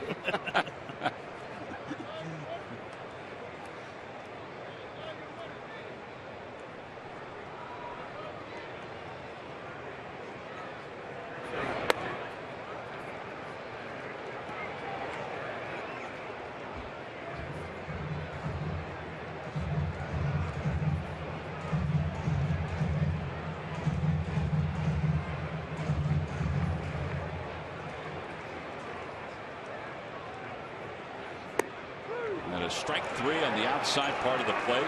Cody's down looking for the second time today. 4 strikeouts for Greinke. The Phils get 1 back. They'll leave 1. We go to the 4th. It's the Dodgers 7, Phillies 6.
Shredders, whether you're preserving your best work or safely destroying your most confidential documents.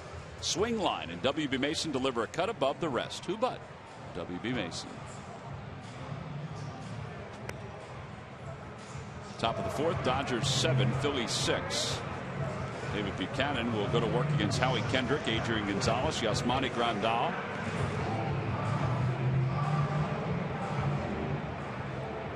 The final Citizens Bank Business Person Special of the day.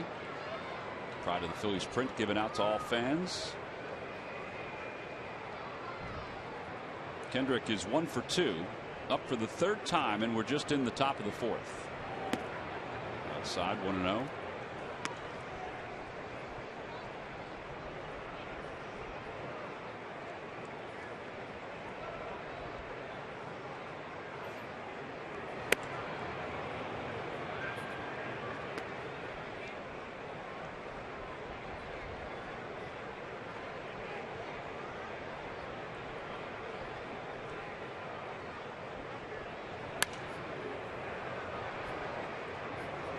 Nice lunging grab by a gentleman who brought his glove. 2 balls and 1 strike.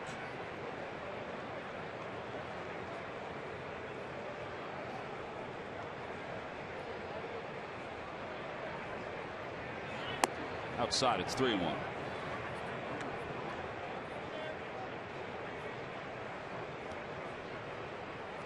There is the giveaway we're talking about, the pride of the Phillies print.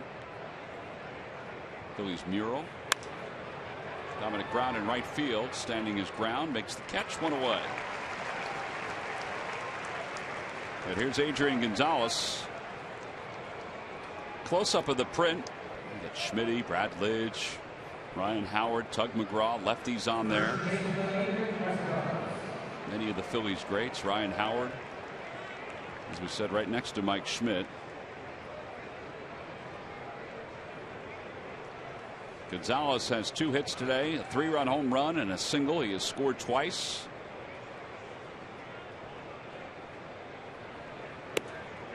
The fastball, it's 0-1.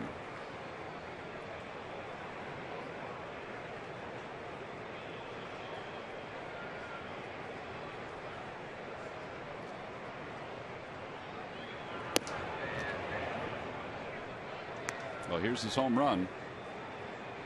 Again, David Buchanan tried to rush him inside. Adrian Gonzalez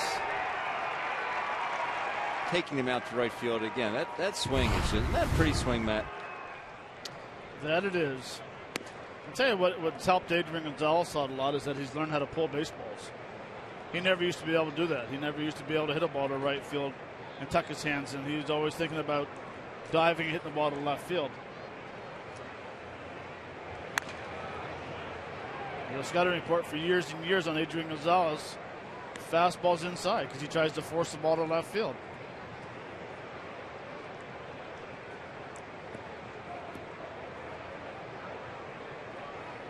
On the Toyota Major League scoreboard, the Royals and the Tigers are facing off in Detroit. Tigers lead it 4-3. That game's in the top of the 5th inning. May have broken his bat on that ground ball. I don't know how he knew it. He didn't do anything. He just was standing at home plate. He came out with Texas, and I tell you, it was a lot of games I don't remember putting signs down. Just through all heaters.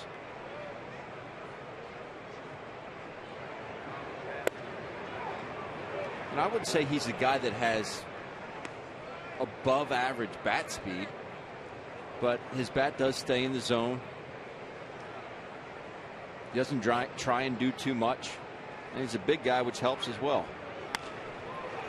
On 1 hop, Cesar Hernandez at second base. 2 outs.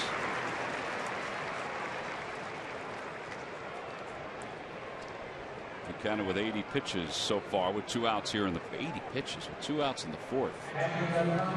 32 of the 2nd and 26 of the 1st.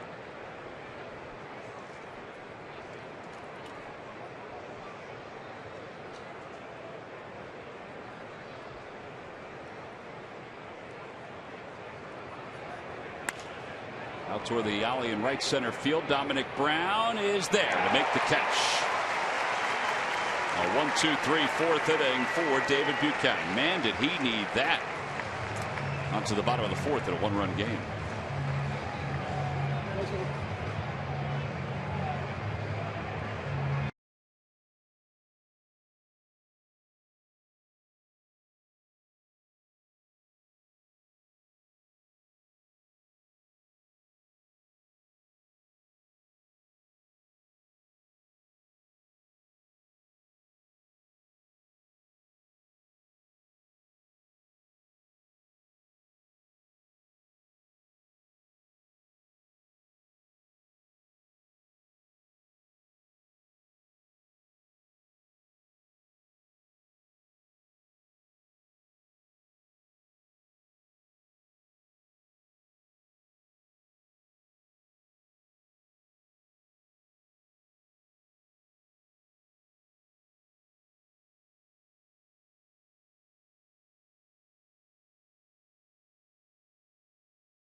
DelValHondaDealers.com.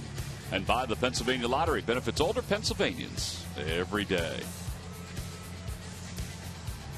Well, it's a good day for a hat. Big floppy hat, baseball hat, whatever you have. Just keep yourself covered up.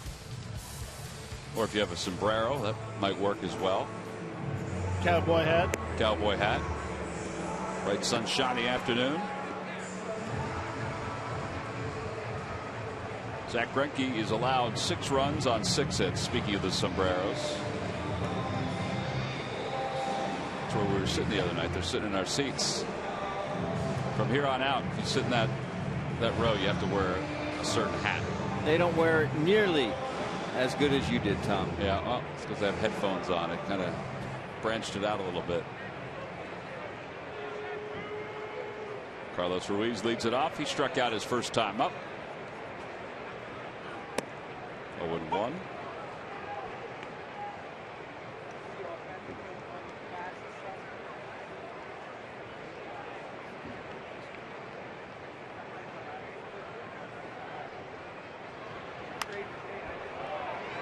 That one's out towards shallow right center field. Peterson comes running in. One away. Jordan Danks is going to pinch hit for David Buchanan here in the bottom of the 4th inning. Well, the Zach Brown Band will be here at Citizens Bank Park on Saturday, August 15th. It's all part of the 2015 Jekyll and Hyde Tour. It features the special guests, the Avett Brothers. Zach Brown Band's been selling this concert out all around Major League Baseball cities. Get your tickets now by going to Phillies.com/country. It's going to be a busy weekend of concerts here at Citizens Bank Park, and it's only the beginning of the country talk there, Murph.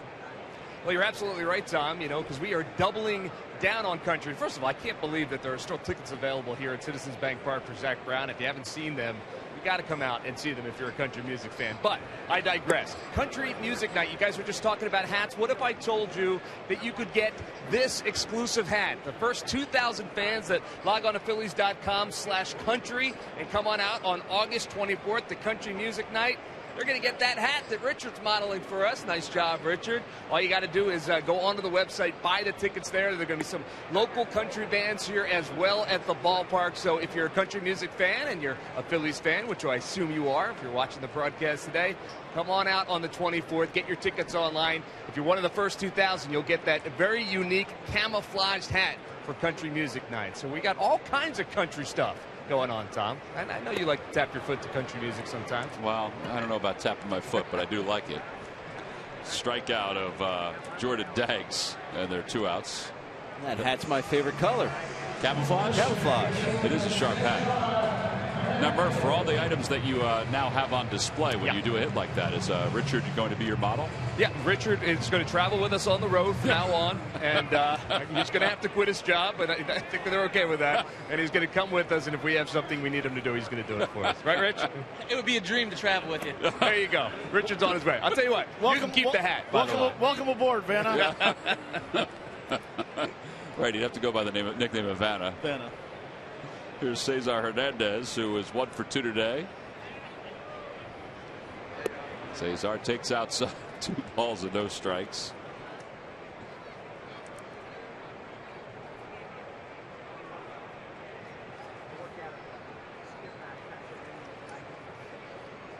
Murph must have had the perfect hair day. Didn't want to put that hat on today. I was wondering about that.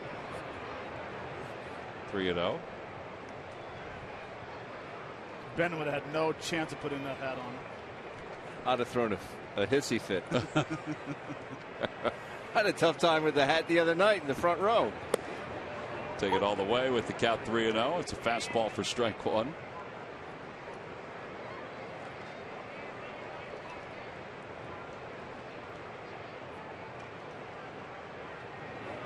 Back toward the middle, and it's smothered by Greinke. And the side is retired. A 1-2-3 inning. He's retired 5 in a row. That's right. Who says that we can't wear hats? All kinds of hats. That's right, Herbie. Remove the derby. We'll go to the 5th.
Quiz answer. All right, guys, here's the question. Who was the last National League pitcher before Clayton Kershaw in 2014 to be named League MVP? Go ahead, Ben. At first, I thought maybe Sandy Koufax, but I'm going to say Bob Gibson back in 1968. Bob Gibson is correct. Log back on to Phillies.com to find out if you're the winner of a Phillies prize pack. And thanks for playing Jeep Stump the Fans. I don't know how you figured that one out. I even debated Don Drysdale. Oh, you figured it would coincide with someone from the Dodgers side, but excellent deductive reasoning on your part. Matt had Sandy Koufax, which was an excellent guess. Here's Justin DeFreitas. You just saw his numbers. He'll pick up for David Buchanan. DeFreitas will face Ethier, Crawford, and Callaspo.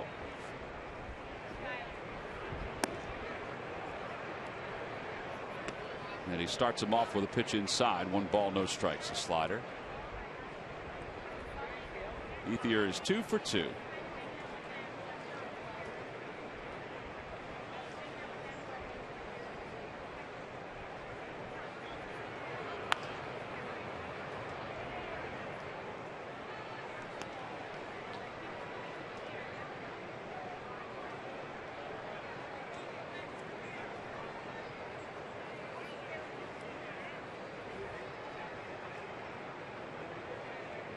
Dodgers will head to Pittsburgh after this ball game for a 3-game series.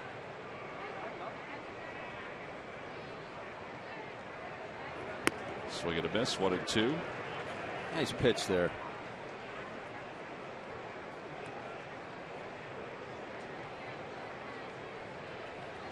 I don't know what Andre thought he was going to do with that pitch. See, maybe if there were 2 strikes, but not on 1-1 count. And he tried to get the outside part of the plate. It's 2-2.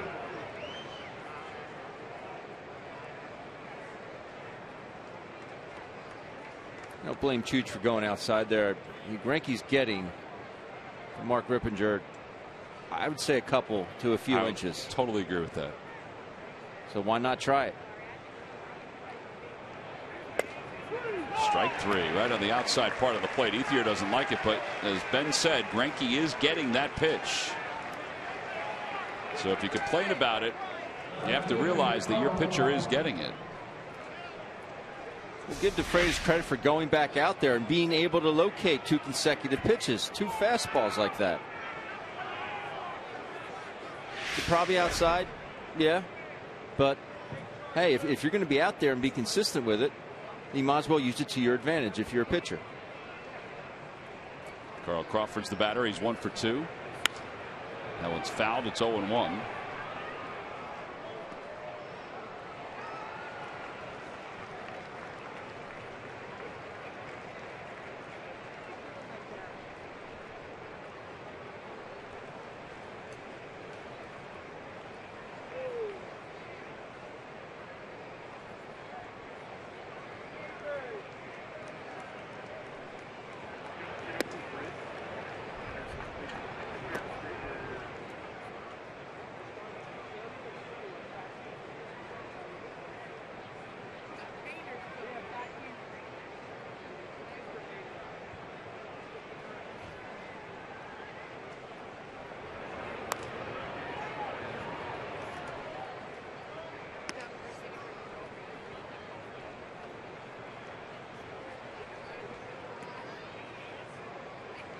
Phillies bullpen since the All-Star break has an ERA of 1.88. 5 wins during that time. An ERA of 1.88.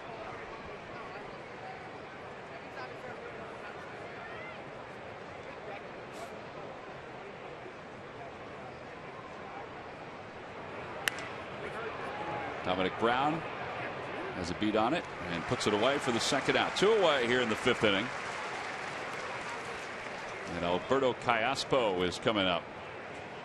The numbers that the Phillies bullpen has put up since the All-Star break are the numbers I thought they were going to put up all year. I thought Diekman and DeFreitas, Giles, and Papelbon was at the back end of the bullpen was going to be outstanding. You know, DeFreitas has hit a speed bump early in the season. Diekman, of course, he couldn't get locked in. It's not really surprising that these are the numbers since the All-Star break. That's where I thought they were going to be all year. Yeah, I think everybody, when we were out in the open discussing the team, I think we all said, well, the strength of the team is the bullpen. That was before the season began, before spring training began. But bullpens, they're so fickle. I mean, one year, a group of guys can be lights out, be dominant. The next year, they may not have the same abilities. And we didn't even have Garcia in the mix for the bullpen. Right. Yeah, I think during spring training we thought outside shot to maybe be a long man. But now as the season's gone on, this bullpen has basically been remade. Yep. Well, and also now, I mean, DeFreitas now is the long guy. He knows his role. Now Giles is going to be the closer. Garcia is going to be the guy that comes in the 8-hole. So it's the 12th of July. That's where the Phillies bullpen sits. ERA is first. I think the whip is huge. The fact that it's 7th right now, that's actually higher than I thought. But that means they're not walking as many guys, aside from last night. Oh. I believe that pitch got away. Good observation. Thank you very much. I mean, that was at least 5 feet toward the Phillies dugout from Callaspo. Can't believe he didn't swing at this pitch. Now that would have been funny. Keyholing him. Rondell or Simon. Alfredo Simon. Randall Simon. Randall Simon. He would have swung at it. There's ball 4, 2-out walk to Callaspo. And Jock Peterson's coming up. Well, this is where, if you are a quote-unquote long guy, this is where having a third pitch really is to an advantage. I mean, most guys in the bullpen only have 2 pitches.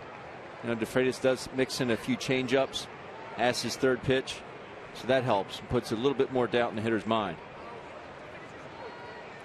But if you're a long guy, you're essentially the 6th starter of the team. Yeah.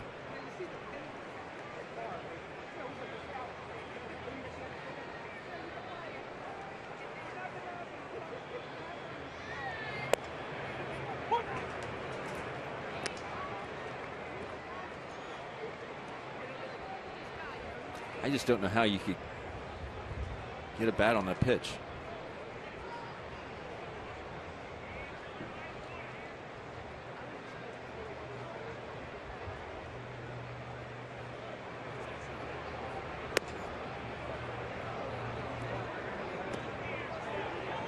Well, as the great Dura Merrill would say, it's a Hall of Fame pitch, son. It's a Hall of Fame pitch. Yes, he would.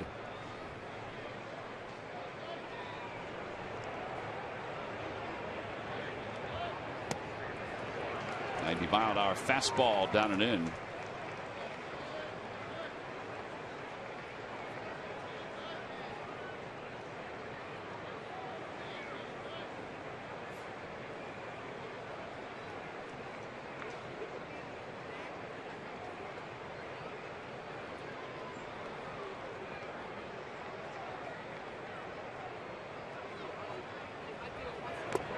And he got him. Ruiz hangs on. 2 strikeouts of the inning for DeFreitas. No runs and no hits and 1 man left. We'll go to the middle of the 5th inning.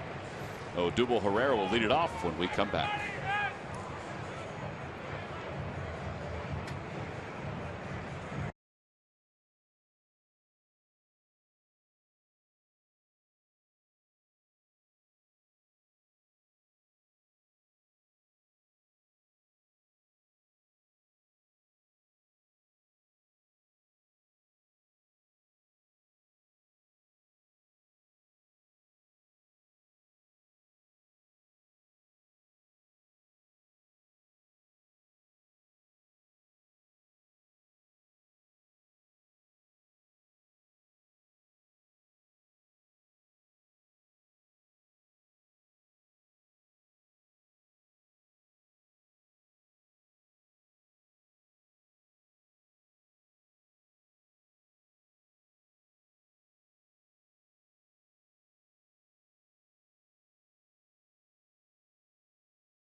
Compliments of Toyota given out to all fans. That's all part of the Phillies and the Jays series.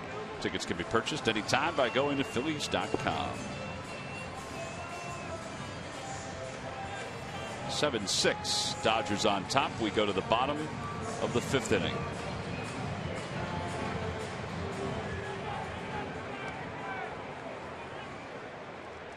Nice day to be out at the rooftop. Budweiser rooftop just above Ashburn Alley. It's our own John Brazier. There's a bunt foul up the third base line. You think he's telling jokes while he's out there? Probably not.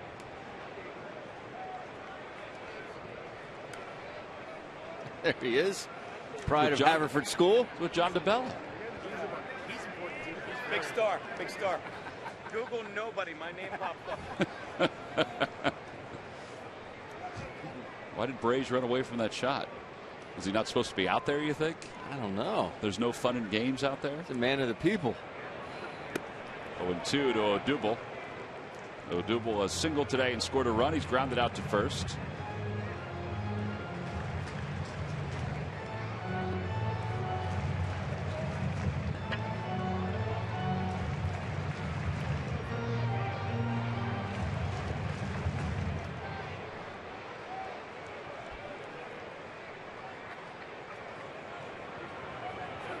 Way outside, 1-2. Greinke shaking his head.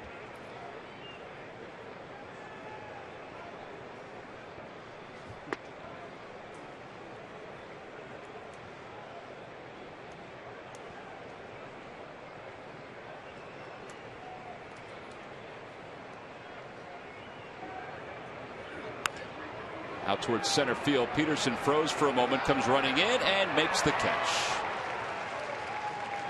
A plus defender out in center field is Jock Peterson. Even had a little extra time to read that off the bat. So 1 out. Here's Franco. That's a pretty good jump. Key is he froze. He didn't take a step back. He stayed his ground. He knows where the ball was going to be. Came in. Got pretty good speed and make a nice catch. That's a good point. If he had taken a half step back, the stutter step, that he may not have been able to make that catch. Franco takes low, 1-0.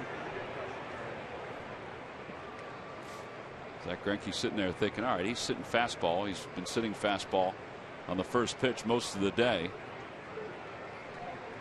Starts him off with a breaking ball. Inside, 2-0. And that breaking ball is such a drastic difference from his fastball. It's a good 20 to 25 miles an hour slower. Came up to the big leagues in 2004 with the Royals, was 8-11 that year. 5-17 in 05. Was that the year he wanted to give up pitching? That's a good question.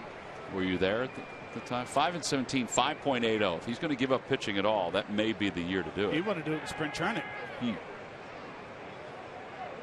finally got over 500 for a season in 2008. He was 13-10. And ball 4. So Franco draws a 1-out walk. I mean, he literally walked in after the morning practice. I am done. I'm going home. We're like, hey, bro, all right, we'll see you tomorrow. He goes, no, I am done. What do you mean you're done? They won't let me play shortstop. Won't let me go to the minor leagues. I'm like, oh, come here, son, have a seat. Let's chat. Before he left the Royals, he won 16 games in 09, then went back and won 10 in 2010. Eventually went to the Milwaukee Brewers. Franco dives back. Brewers traded him to the Angels. He was only there for 13 games.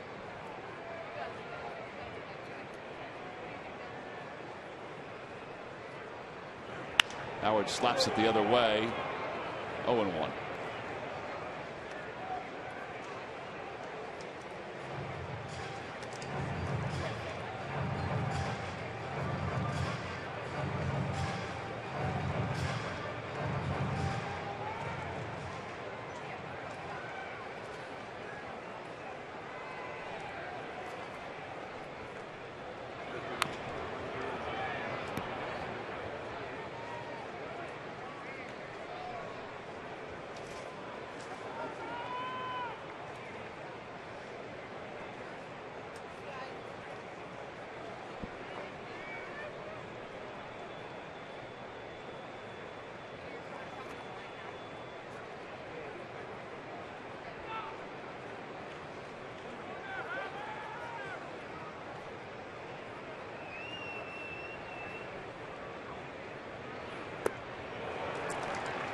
Howard strikes out, and there are 2 outs. That's 6 strikeouts for Greinke.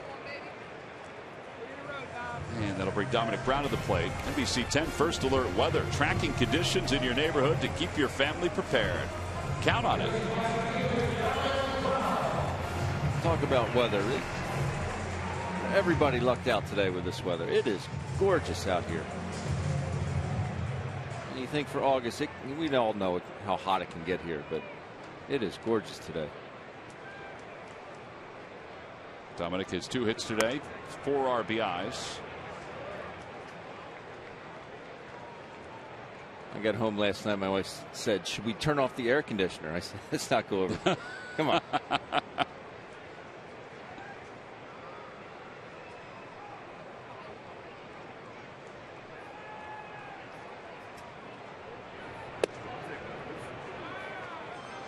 You said, no, let's not turn off the air conditioning. I'm going to turn off the new Surface Pro 3 computer. That's right.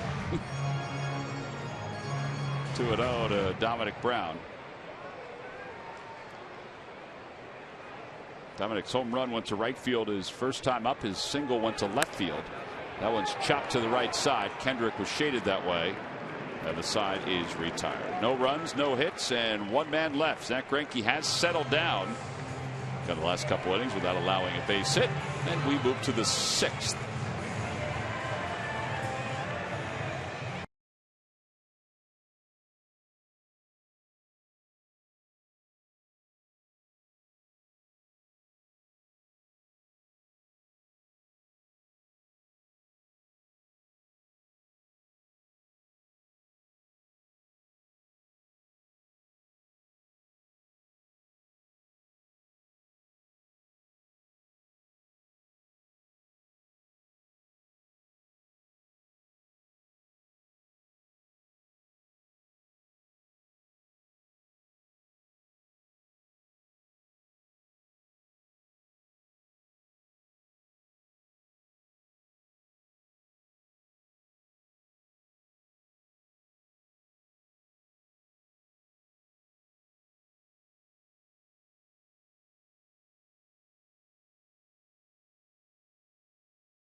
Placed among the great names and faces in Phillies history. Pat Burrell's 9 special seasons with the Phils led to 251 home runs, 827 runs batted in, and 8 consecutive 20-plus home run seasons. No hit was valued more than a 7th-inning double in Game 5 of the 2008 World Series. It led to a parade down Broad Street, and now to a permanent place at Citizens Bank Park. He's the newest member of the Phillies Wall of Fame, and it's brought to you by Independence Blue Cross. Live fearless. Well, the Galapagos gang is here at Citizens Bank Park entertaining the crowd. They did a bowling skit just before the dancing. There's the bowling skit. They used Iggy as the ball. Best part is when the tortoise couldn't get up. Top of the 6th inning, Zack Greinke toward third, diving stop. Franco up to his feet, throws wide. A base hit for Greinke. He's 3 for 3.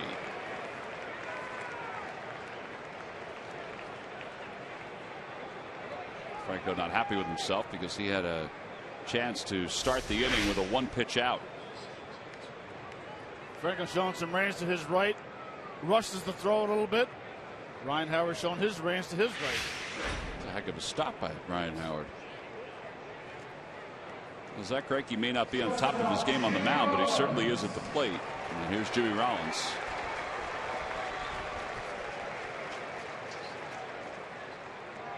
Rollins 0 for 2, 2 for 11 in the series.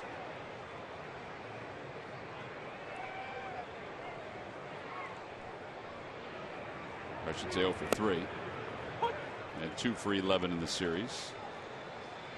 0-1 Rollins.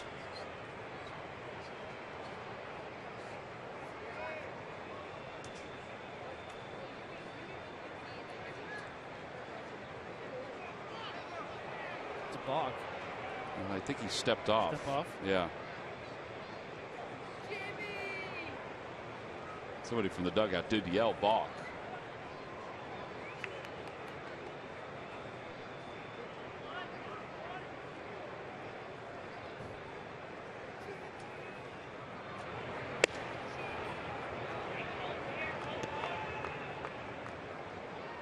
I think Don Mattingly's just sitting over there going, okay, what's he doing? He's got 3 hits. Yeah.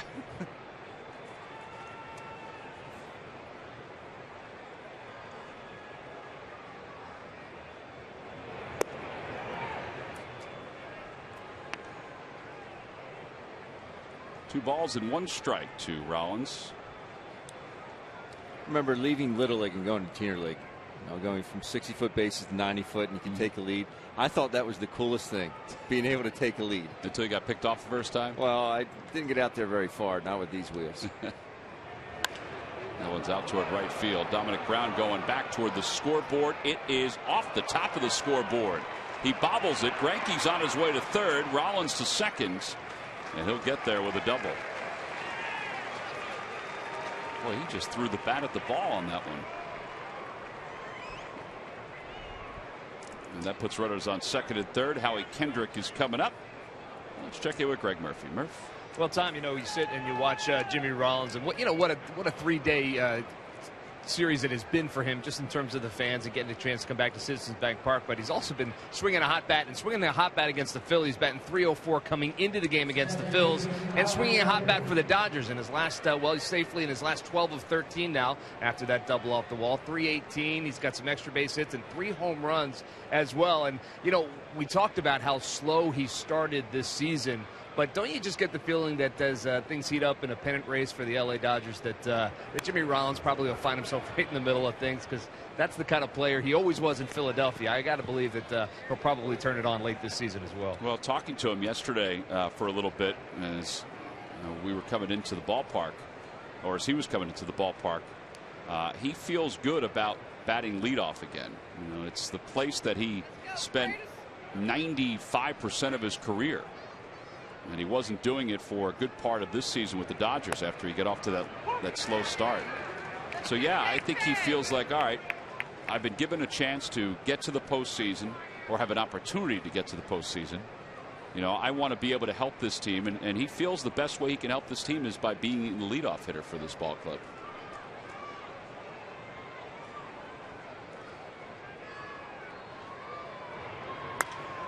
Quite honestly, I don't know if they have another guy that could be the leadoff hitter besides him, even if he's still deficient in some categories. I mean, his average at .218 after that double. I think maybe Carl Crawford. Carl's gotten so big muscular wise. I mean, he's up to about 235. But you're right. 0-2 pitch. Little dribbler. And that goes foul. Well, from what we've seen in this series, Peterson, he's a pretty good leadoff hitter, even though he's not hitting for a high average. Yeah, 6 walks. A lot of walks. Got some thunder up there. Didn't he lead off when you guys were out there? He did. Yes.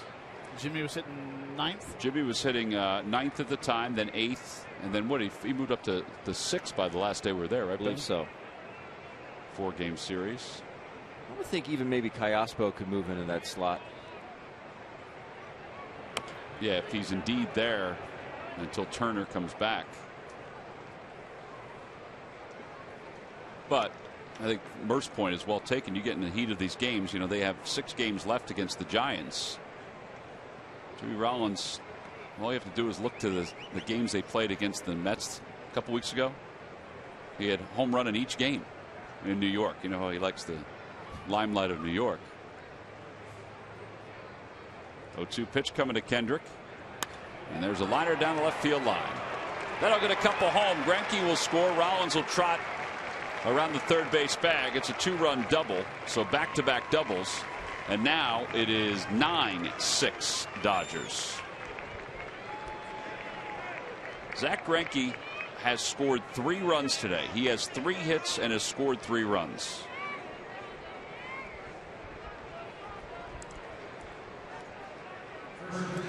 And here's Adrian Gonzalez.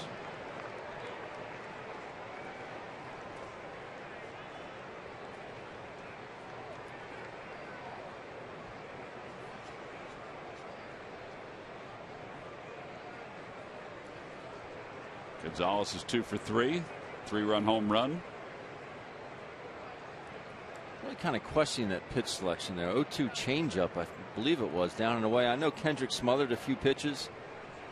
Had him 0-2. Let him keep smothering him. You know, just get something that's out over the plate.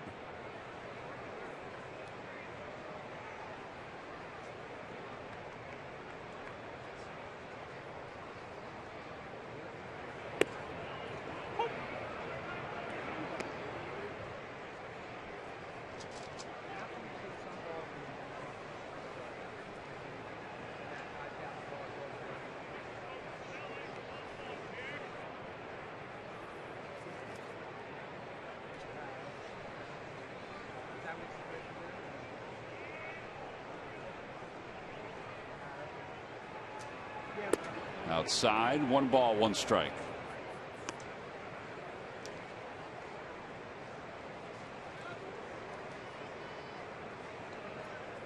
Rollins talking to Mark McGuire.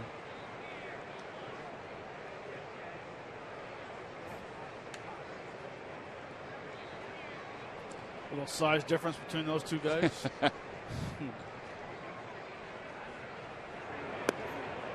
Gonzalez looked like he offered at that, and he did, according to Alan Porter, the third base umpire. And it's 1-2. All right, so here we go. Another 2-strike opportunity. Oh, yeah.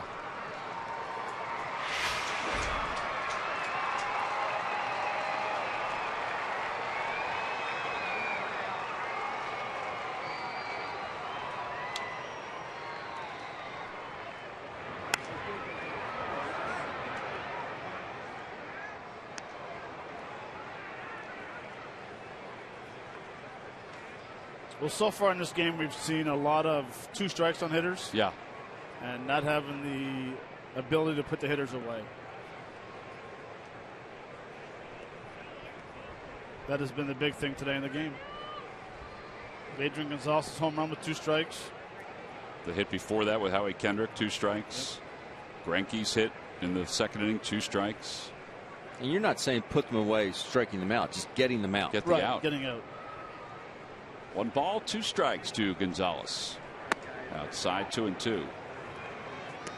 I mean, there's guys, Randy Johnson, Roger Clemens, 0-2. They're putting you out by striking you out. Right. Chris Sale. But whenever it's a 1 ball, 2 strikes or a 2 ball, 2 strike count, the hitters shouldn't be scoring up the baseballs that they are today. Too many mistake pitches coming back over the middle of the plate, hanging sliders, which I know it happens. That one's out toward left. Cody Ashley was playing that way, so he'll make the catch. Tagging from second is Kendrick. The throw to third on 1 hop. He is safe. Excellent base running by Kendrick to make it over to third base.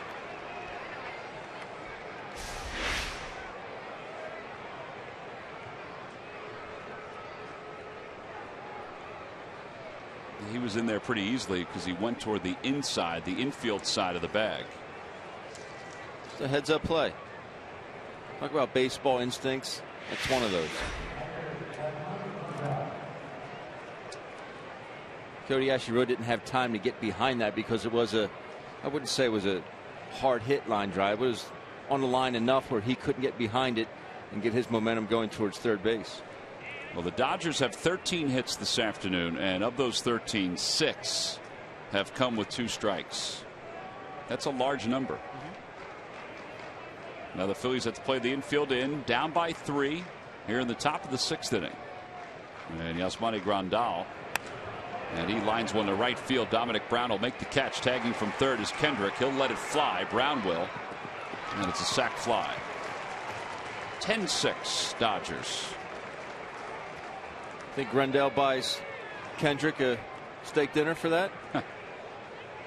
You got me a steak, I'll buy you a steak.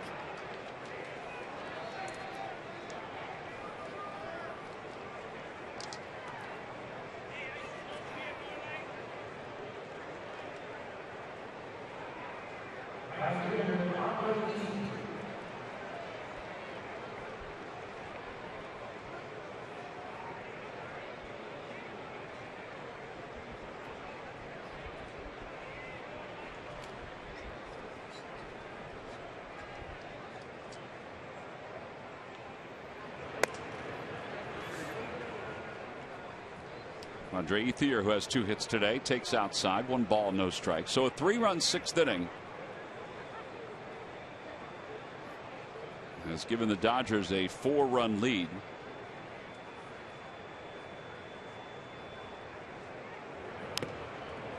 And that one's fouled off Ruiz. 1 ball, 1 strike. On the Toyota Major League scoreboard, the Cardinals are shutting out the Reds 3-0. Colton Wong has 2 RBIs. Cardinals lead the Pirates by 5.5. The Cubs by 9.5.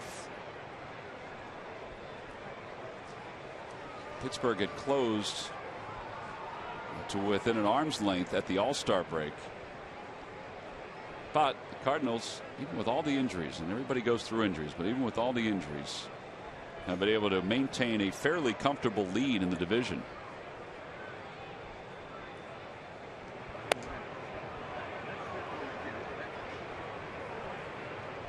Two and 1 to Andre Ethier. Pittsburgh does have the edge in the wild card. Pittsburgh and San Francisco, but the Chicago Cubs are right there, half game behind the Giants.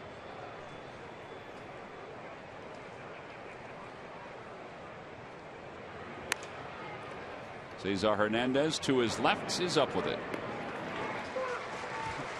The side is retired. 3-run score. Hey, there's a lot of kids on hand today. Why not get a chance to come to the yard, see a ball game? And if you like offense, you've seen an awful lot of that.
Ford stores. Go further.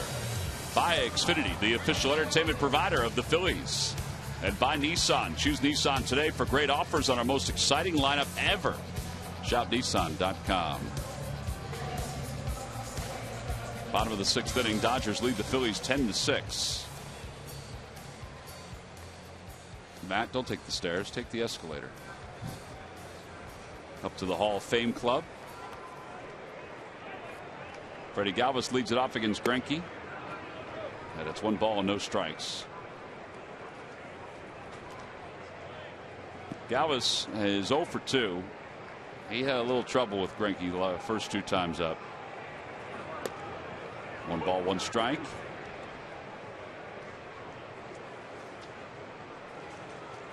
Freddie's had trouble the first 2 at bats because he's trying to hit every single pitch. He's swinging at the curveball, swinging at that pitch, that split finger, the change. You know, and we go back to where Pete was talking with the quote of the day. If you don't know if you look in or out or up or down or whatever, you go, as a hitter, you stay with your strength. If I'm a good low ball hitter, that's what I'm looking for. why would I go and change my approach versus Zach Greinke to my weakness? I mean, so if Ben's a good fastball hitter up and away, why is he going to look for anywhere else? All right, so stay with your strength. Yes, and the pitcher will try to get you to go for your weakness. Exactly. Right. And until you have 2 strikes, that's when you try to make the adjustment. Well, here's the 2-2. Swing and a miss. And Galva strikes out for the second time today. 7 strikeouts for Greinke. And with 1 away, Cody Asche is coming up. Let's check in with Greg Murphy. All right, thanks, Tom. Well, as promised earlier in the game, we have selected the Data Strong fan photo of the game, and today's photo comes from Roy8008. I like that. All right, and this is what the caption said. Came from far away. These Phillies dedicated fans came all the way from Tampico, Mexico to see the Phillies and the Fanatic, and they got their wish. You tweet your strongest fan photo to hashtag Philly Photo Data Strong Fan, and you just might see yourself in an upcoming broadcast. It's all brought to you by the folks at T-Mobile. All right, Murph, appreciate that. It's a long way. That's a long way. Murph, do you know if did they drive? I don't know if they drove. You know, I did meet them when they were here, to be honest with you. And I know they follow us on Twitter, and I often get messages from them watching down there in Mexico. But I don't know if they drove. I'm imagining they flew. Or maybe they took the Fanatics 4-wheeler. I don't know. 1 ball, 1 strike to Asche, who has struck out twice today. And Asche lines one to right field. Ethier reaches up. It's off his glove, and it kicks off the cement wall. Peterson will back it up, and Asche will stop at second. A 1-out double, the first hit since the 3rd for the Phils. And Carlos Ruiz is due up.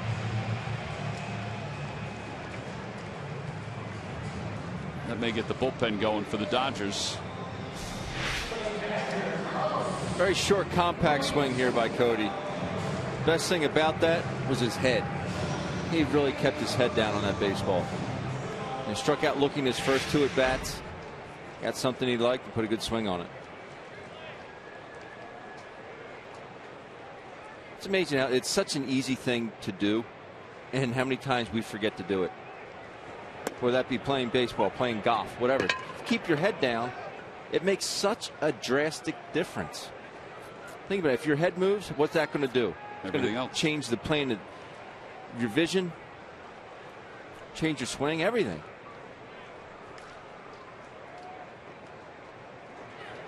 Inside, 1 ball, 1 strike to Ruiz. J.P. Howell is warming up in the bullpen for the Dodgers. The lefty, we have not seen him in this series except in the hallway while we were leaving the other night.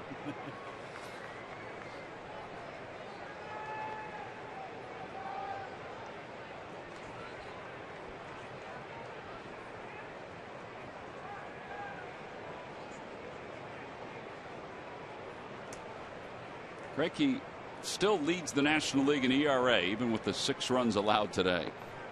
His ERA is at 1.72. Rollins throws Ruiz out, 2 away. And here's Darren Ruff to pinch hit.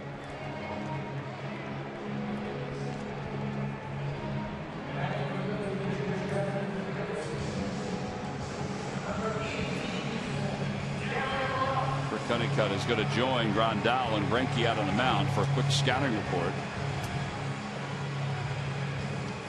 I think we see this more over the last few years than at any time before. You know, usually a pitcher and a catcher have a pretty good idea of how they're going to face a pinch hitter, let's say a Matt Stairs. But soft away. But in this day of kind of walking players through a lot of different things, the pitching coach comes out just to give him an idea, a reminder of what the scouting report is on a Darren Ruff. Well, and Ben would know more than anyone. When you guys go over your scouting report, do you guys go over the starting line, or do you go over the complete, every single hitter? Beginning of the series, every hitter. Right. Before each game, just the lineup.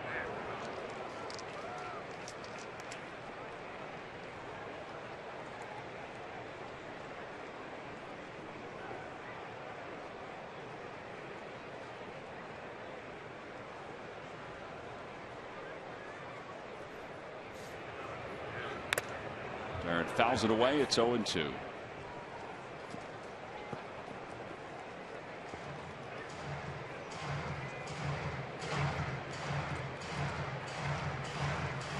guy is 1 out away, 1 strike away from getting through 6 after allowing 5 in the first.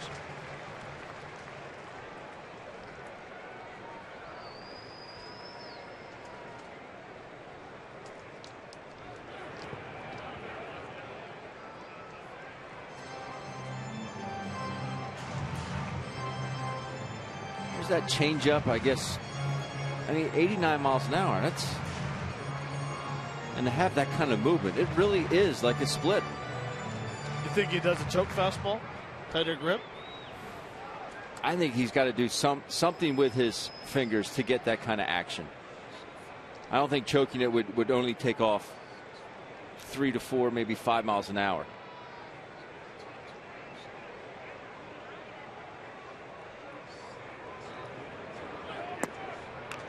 That one just missed a bit low. His slider does look an awful lot like a cutter. It doesn't have a huge break to it. That is a slider there. See the pitch come out of his hand, and immediately the ball starts spinning.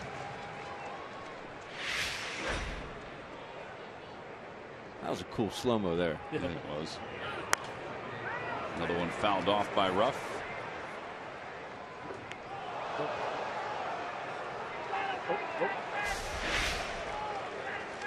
Watch this again.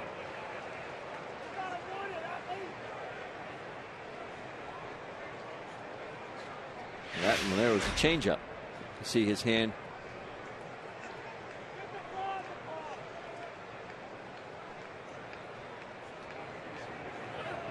He got him 93 with that fastball. 8 strikeouts today for Greinke. His afternoon is most likely complete. No runs, 1 hit, and 1 man left over third for the Phils.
Look at the first inning and a half.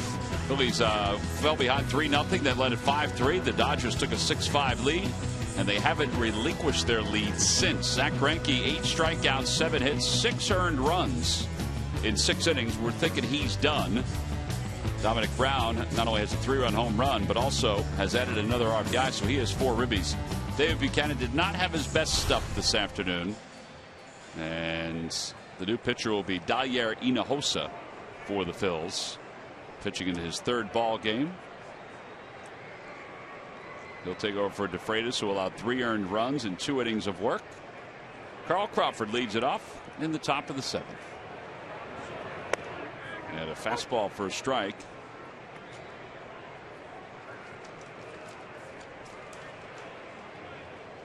Crawford is 1 for 3, a 2-run single. his first time up.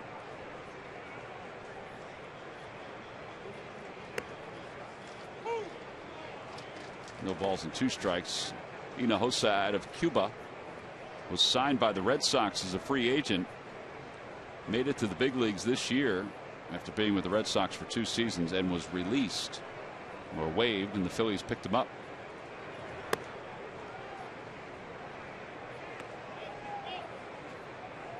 He's seen his fastball top off at 95 in his first couple of outings. Yeah, he's got a pretty good arm. Osa's got a good fastball, good changeup. The slider, the curveball, still up in the air if he can throw it for strikes.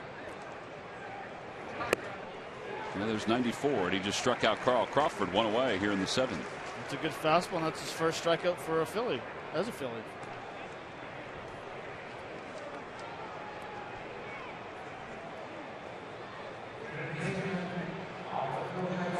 Alberto Callaspo is now the batter.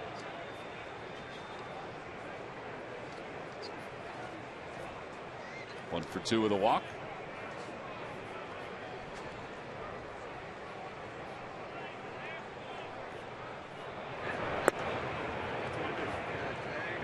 One ball and no strikes.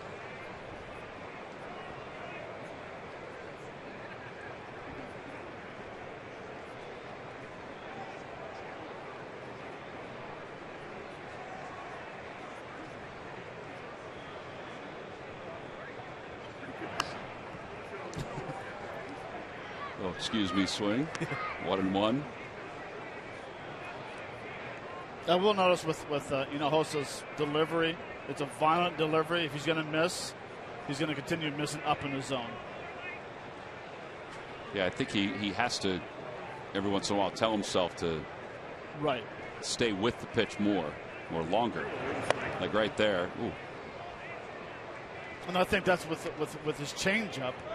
I mean, if throws a really good changeup, it'll allow him to get out on top of the ball and get that downhill movement. So if he runs in trouble, the proper call for him is to throw a changeup and get back on top of the ball again.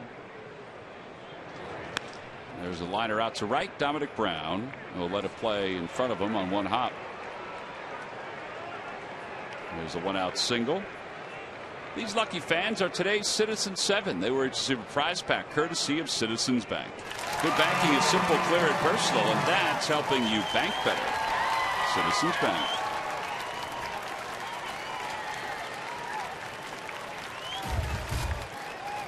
Here's Jock Peterson.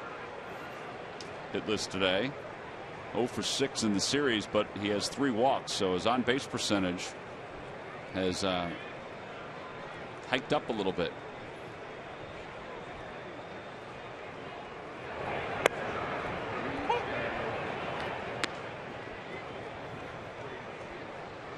I think Peterson hitting in the 8-hole hurts him big time.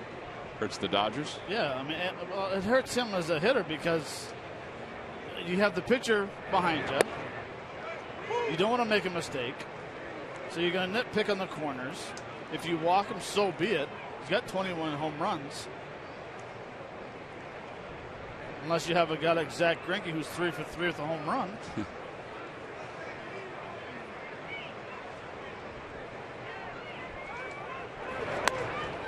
Time was called as he was getting ready to get into his motion. He had not done it just yet. Yeah, if you're Don Mattingly, you might want to think about letting Greinke just hit instead of letting Puig hit for him, and then let him just leave the game.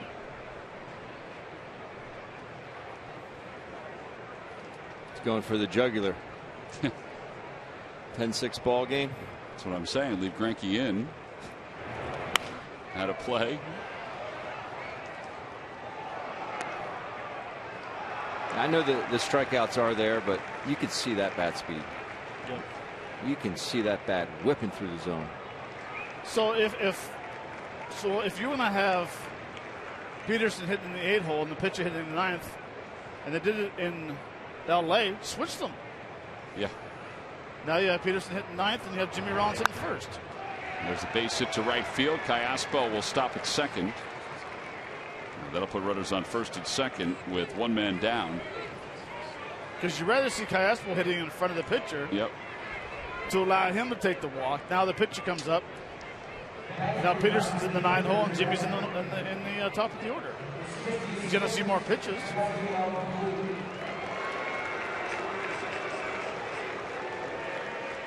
this is kind of an interesting matchup here. 2 ball players from Cuba. Cubanos. Yep. Probably have a pretty good feel for each other.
Pretty good slider right there.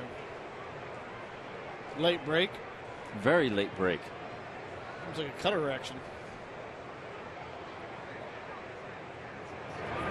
Fastball, and that just missed outside. Did it? I didn't think it did. I feel like we've questioned him an awful lot today, but it sure looked like a strike.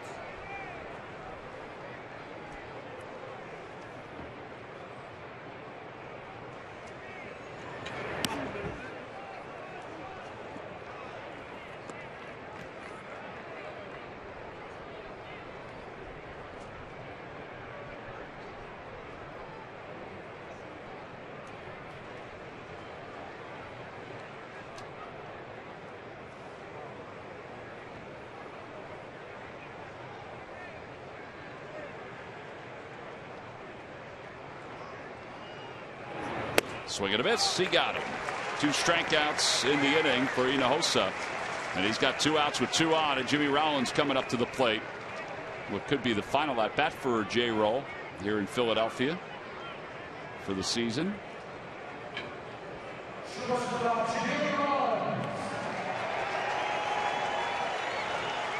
Hinojosa is popping that mid. You could hear that. Sounds like he throws a very heavy ball.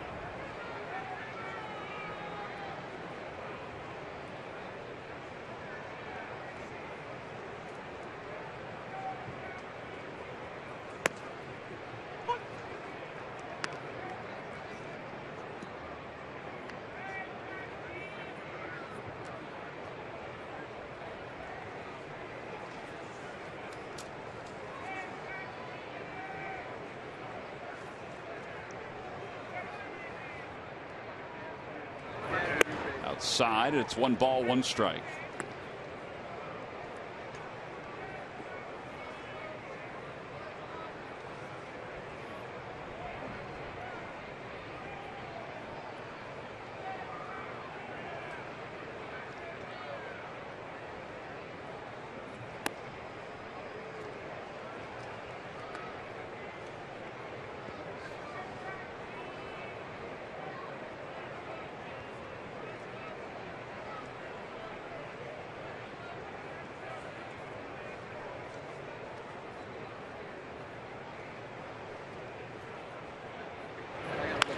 Over to the right side, Cesar Hernandez waits for it. And that'll do it for the Dodgers here in the 7th inning. No runs, 2 hits, and 2 men left on base.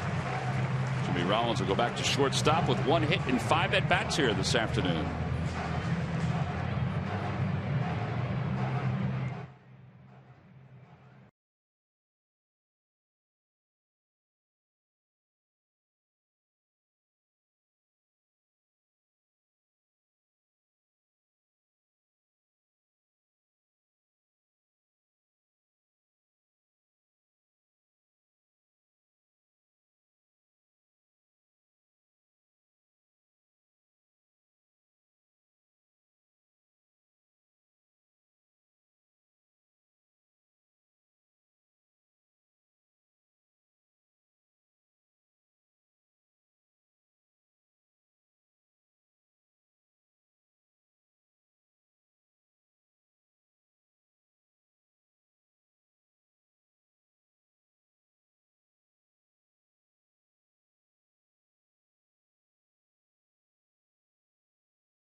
Most confidential documents. Swing line and W.B. Mason deliver a cut above the rest.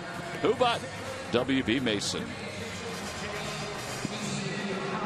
10-6 Dodgers lead it as we go to the bottom of the 7th inning. Yasiel Puig stays in the ballgame to play right field for the Dodgers. Andre Ethier moves to left field.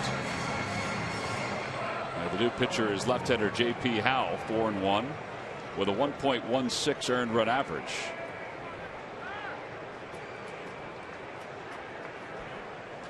So Zach Greinke goes 6, allows 7 hits and 6 earned runs, 2 walks and 8 strikeouts.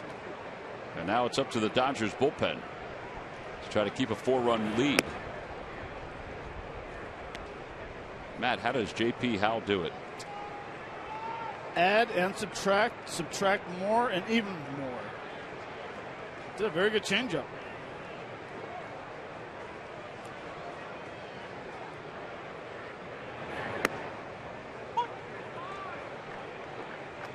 The one thing about J.P. Howell, he'll top it at 88 miles an hour. There's a change and a curveball. Just a tremendously strong earned run average, 1.16. Chopper foul past John Miserak. 1-2. 1.16. Honestly, the best thing that ever happened to him was taking him out of the starting rotation and putting him in the middle of the order, like 7th, 8th inning. And he's done very well there. Yeah, that transition was some years ago. Yep. Like a lot of left-handers, if he throws strikes and keeps it down, he could be around for a long time. There's that changeup that Matt was talking about. That is the 9th strikeout today for Dodger pitching. I mean, the biggest thing is you can't get caught up in his delivery. That's a big thing with his delivery. It's wild. You think it's going to come out, mid-90s, and then it comes out and he pulls the string on a very good changeup.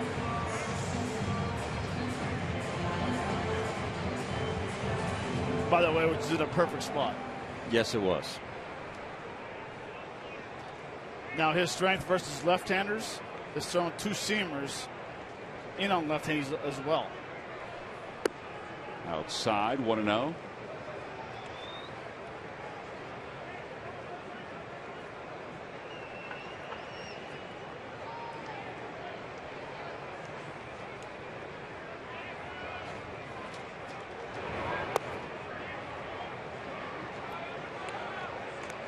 J.P. Howell very unconventional in the fact that he uses an open webbed glove. Houston Street really the only other person I can think of as a pitcher that uses an open webbed glove. Now the reason that pitchers don't, because they want to hide their pitches? Correct. And to see how they're holding the ball inside the glove. And I think it's hard to pick up as it is.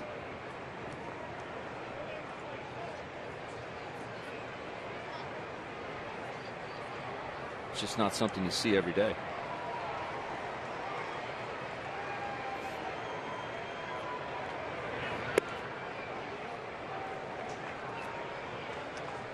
Plus, you can't have one of those conversations with somebody where you're trying to hide your mouth. Exactly. There you see that glove.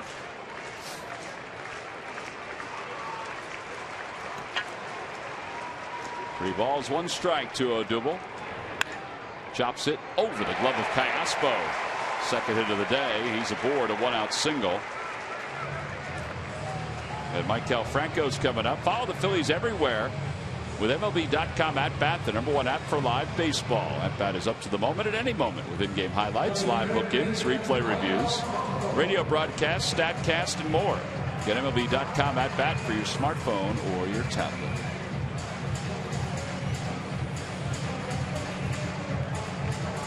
Maikel Franco has been on base all 3 times today.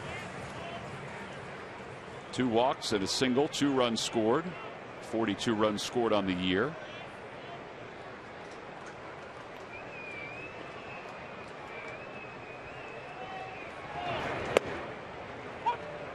Is he just the guy, Matt, that you're daring him to jam you? I would think so. I mean, I think it's almost like you take a 2-strike approach. Let the ball get deep. He's not going to be able to throw it by you, so. So if you do happen to be late, you can shoot one to right. Right.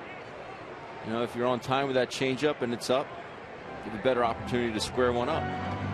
Although I told myself that one time when I was with the Blue Jays when I faced them, it's okay, just stay back, think about getting jammed. Oh my God, he blew my bat up so bad. I think the full swing didn't even make the first base.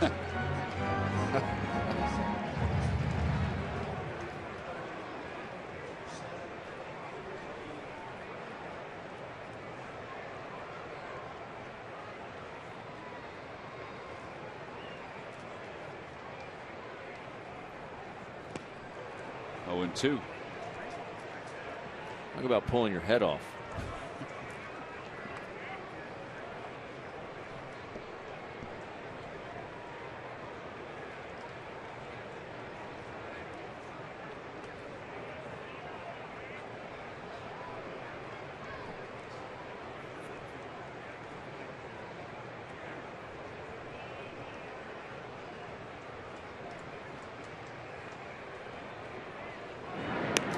Here we go.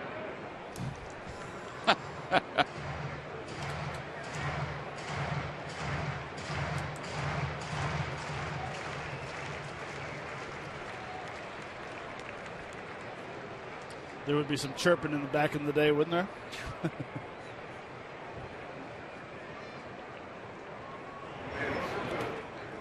Dow blocks it to move the count to 1-2. I'd have been saying that if I was on the Dodgers. Yeah, but they're only going to Pittsburgh. You guys are going to San Diego. Juan Nicasio is warming up in the pen, former Colorado Rocky.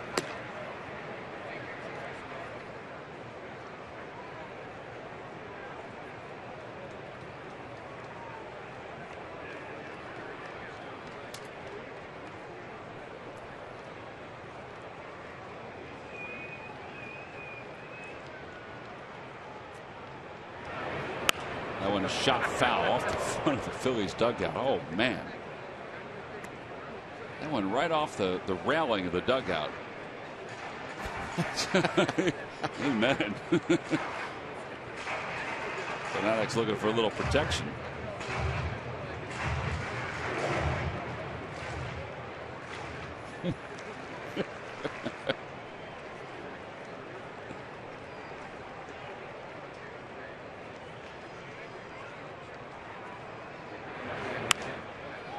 Lifted in the air to shallow right. Puig comes in.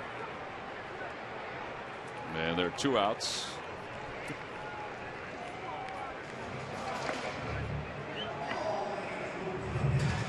And with Ryan Howard coming up, the Fanatic might be able to get back to the top of the dugout.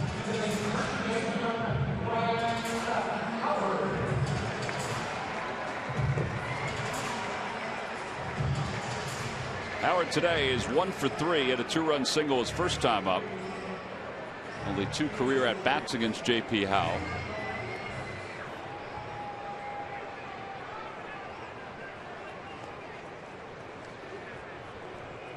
See where Kendrick is lined up in shallow right field.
Backed up a bit, didn't it? That's so hard for a hitter because you see the spin and your initial reaction to go out and get it, and then that ball backs up, you just end up tying yourself up. Best pitch in baseball.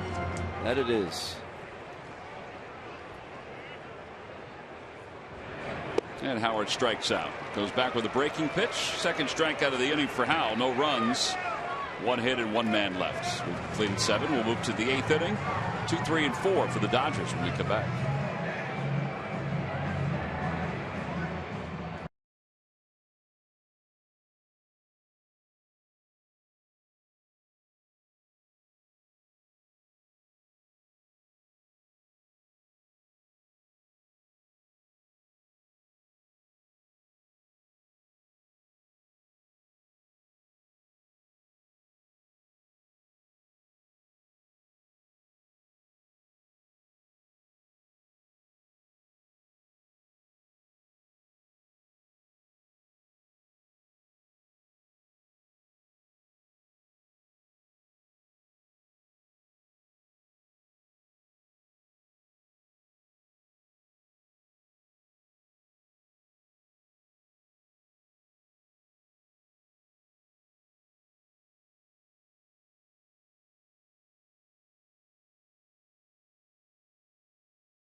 Right and by Chevrolet. Visit your local dealer at ChevyDealer.com.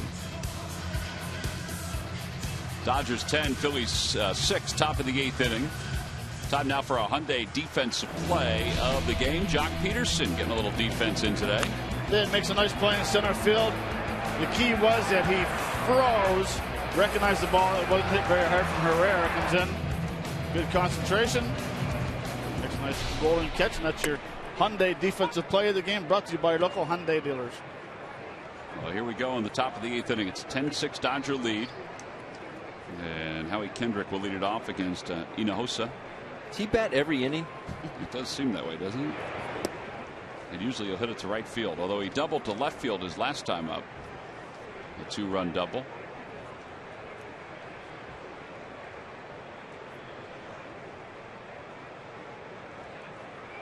I don't know if that was the pitch that Carlos had called or not.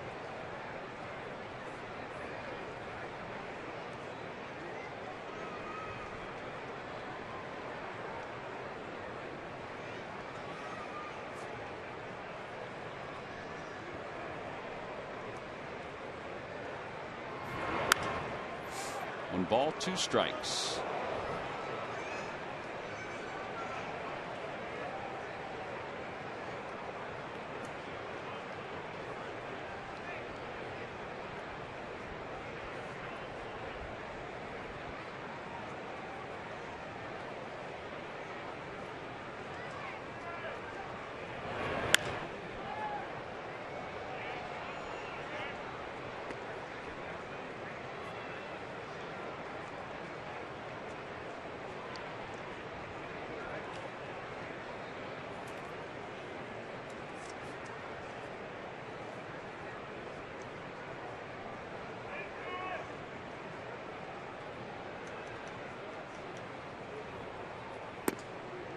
A little wide. It's 2-2. Good fastball though, 95. Hey, you look at, and I know it's only been 3 outings, right. But you look at Hinojosa and you wonder, how did the Red Sox not need him? I guess sometimes it's always it's a numbers game. It's a strikeout. Especially with the woes that they've had pitching wise.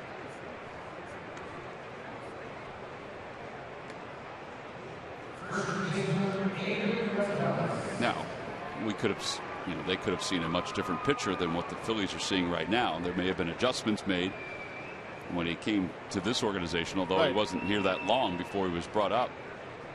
Adrian Gonzalez has 2 big hits today. A single in the first that started a 3-run rally with 2 outs, and then the 3-run home run his second time up.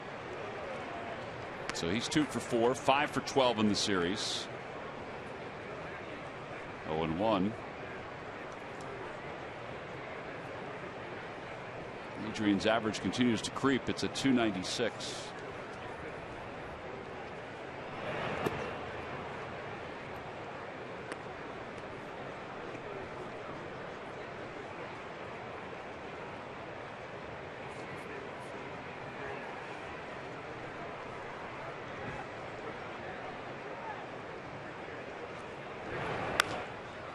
Cesar Hernandez, a step or two to his right. 2 away. Yasmani Grandal's coming up. It's time for the Major League Notebook. Murph? It is indeed time. Brought to you by St. Joseph's University. And David Wright is inching closer to getting back to the big leagues. Of course, coming back from that spinal stenosis that has kept him out most of the season. Well, he's in the midst of 5 straight days of taking live batting practice with the Mets. As long as he feels good there, he is going to head out on a rehab assignment down at Port St. Lucie. And if all goes well there, he could be back with the Mets by about mid-August. So that's good news for the first-place Mets getting David Wright back. And a pretty cool moment last night in Toronto. LaTroy Hawkins came in and got the save last night against the Minnesota Twins. Not only was it his first save for the Blue Jays, but it was also save number 30 against 30 different teams for him. He becomes just the 13th player in Major League history to have a save against all 30 franchises in Major League Baseball. And I will tell you this, there are 3 former Phillies on that list of 13. I don't know if you guys can name them between the 3 of you. I'll give you a chance. Go ahead. Lidge, Papelbon. You got one. Papelbon. Who's the left-hander threw real hard? Mitch Williams. No. Well, he threw real hard. He was a left-hander. Joe Mesa? No. Joe Masa's correct. Burt Blyleven. No, not Burt Blyleven. He didn't play for the Phillies. No, Stephen Drojan. Stephen Drojan. Not Pedrosian either. How about Wagner? Urgeth Urbina? Also on that list. Oh, Urbina. Yeah, how about that? Wouldn't have gotten that one. Yeah, that was a tough one. Murph, way to throw a tough question at us at this point in the game. I know, it's late in the game. I know you're fatigued, but I just had to come with it anyway. 3 balls, 1 strike. Who's fatigued? I'm fatigued. Where'd you get that shirt, by the way, Murph? Got this from the Majestic Clubhouse tour, Tom. Thanks for asking. Did you get one for all of us? I did not. Huh. It's a nice one. Says you. Swing and a miss, 3-2. You know, when we get shirts up here in the booth, we make sure we include Murph. Right, guys? This is true. Yeah. I'm going to go give this shirt to Rich, have him try it on. See how he looks. 3 balls, 2 strikes to Grandal. Swing and a miss. And a 1-2-3 8th inning. All right, well, it's a 4-run deficit, but these were 2 rather impressive innings for Hinojosa. 4 strikeouts in those 2. Bottom of the 8th coming up.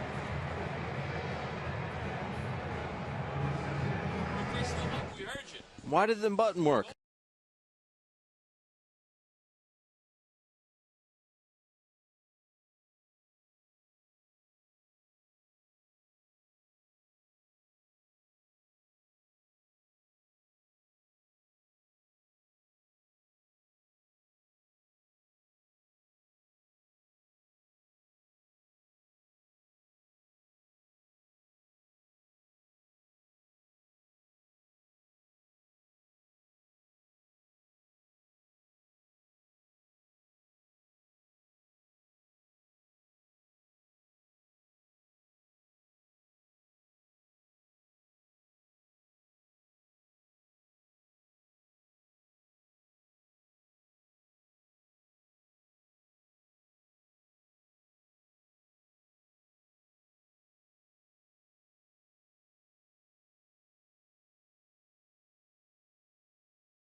tickets. Come dress as your favorite Star Wars character and be entertained by Star Wars characters, music, movie clips, and more. Go to Phillies.com/theme nights for more info or to order your tickets. Last year during Star Wars night, it was Jamie that was up here in the booth. Yes. Dressed as, was he Obi-Wan Kenobi? Was that what his outfit was? The wise one. I think that's what it was. Fitting. Jamie, by the way, is being inducted into the Mariners Hall of Fame this weekend. As well he should. So we want to offer our congratulations to Jamie. He has assured us that he has gotten a haircut because the man needed one.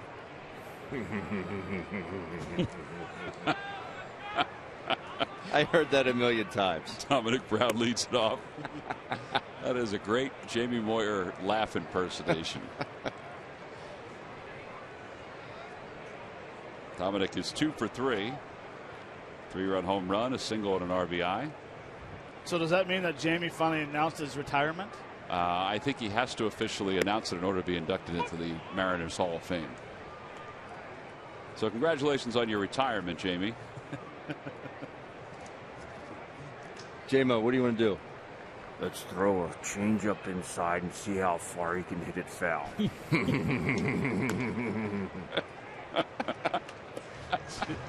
Well, creepy. Very creepy. 1 ball and 2 strikes. You got any other impersonations of Lou Piniella? All right, son. None I can say right now. You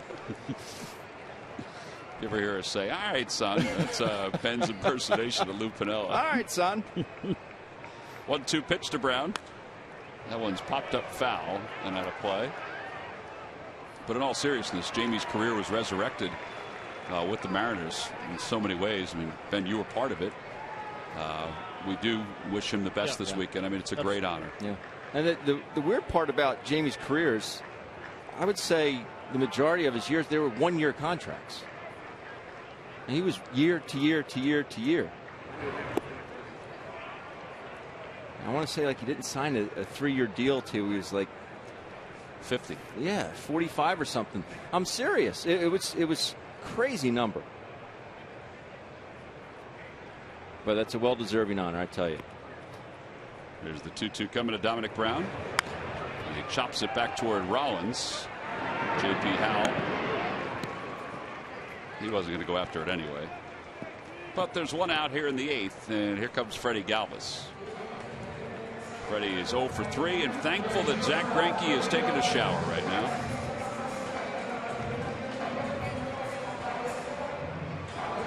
Galvis has grounded out. He has also struck out twice. He's not going to face J.P. Howell. It looks like they're going to bring Juan Nicasio in and have Freddie slide over to the left side of the plate again. So pitching change here at Citizens Bank Park. Dodgers lead the Phillies 10-6.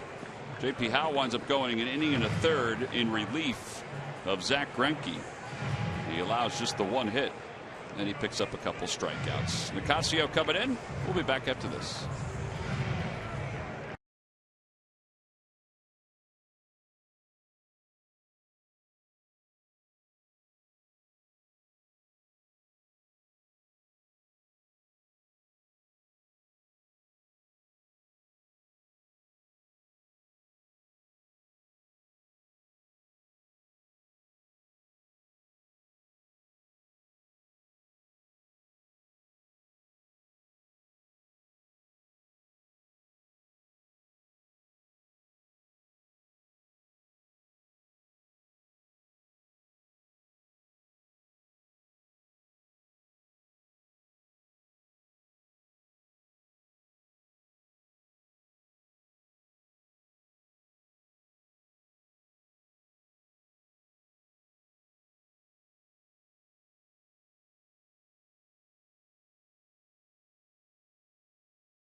cookbook that is on sale right now at the Majestic Clubhouse store or by calling 877-GO-PHILS. It's $19.99. All proceeds go to benefit Phillies charities. Well, the Dodgers are hoping to get out of here with 2 wins in 3 games. The Phillies took game 1. But game 2 goes to the Dodgers. Game 3, Dodgers currently lead it by 4, even though the Phillies got 6 runs against Zach Greinke. But they have allowed 10 runs on 15 hits. So now Juan Nicasio, 1-3 with a 3.25 ERA, will come on to face Freddie Galvis with 1 out here in the bottom half of the 8th inning. 12, that's kind of a different number for a pitcher, isn't it? Yes, it is. It's a great number, though. Do you have to give written permission to all players who want to wear number 12? No, I do not. I think I've worn about 9 different numbers in my career. What was the highest you wore? 47. Corey Koski. The Twins wore that number. A fellow Canuck. Sir. Fellow Canadian Baseball Hall of Famer. 0-1 to Galvis.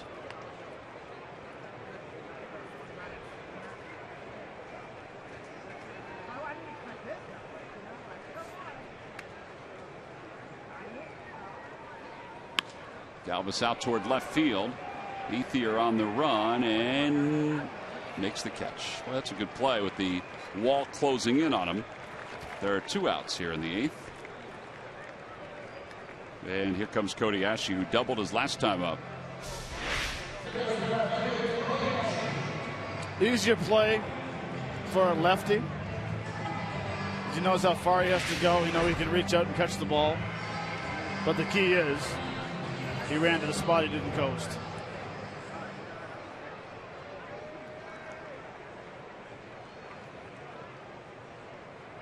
As she takes on the outside corner, it's 0-1.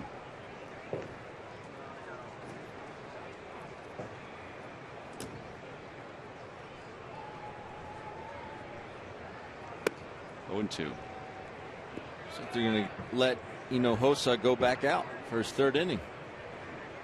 Decide not to utilize anybody else in the bullpen at this point. I mean, he looked pretty comfortable in his last inning of work.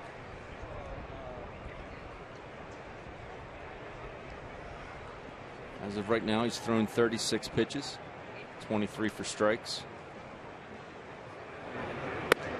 As she tried to hold up, and I guess he did. There he is, Hinojosa. Doing a little wax on, wax off.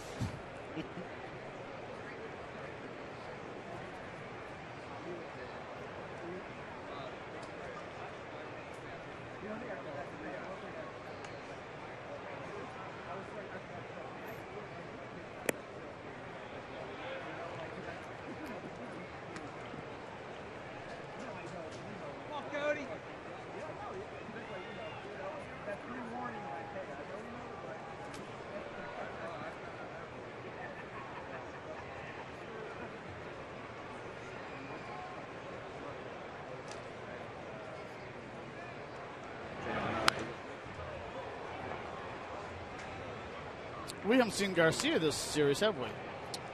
We have not seen Luis Garcia except to warm up. He's warmed up right now.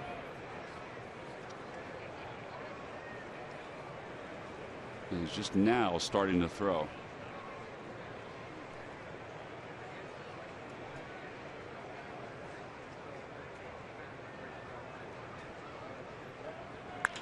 As she pulls it past Kendrick for a base hit, his 2nd hit of the afternoon. Boy, Cody. So Cody's 2 for 4. Really a couple bounce back at bats for Cody. Struck out looking his first 2 at bats, hits a bullet off the wall his 3rd at bat. Puts together a good at bat here and gets another knock. So that's something that you could, he just doesn't give up after the 2 at bats. Nice to see. He went from potentially having an absolute hideous day to a good day. 2 for 4, the double. Heck yeah. I think Garcia out there is just more of a touch and feel. Just out there is a little loose. guess part of it is with Francoeur on deck. That is the pitcher's spot. If they use him, then maybe they just get him to gas up a little bit more. Yeah.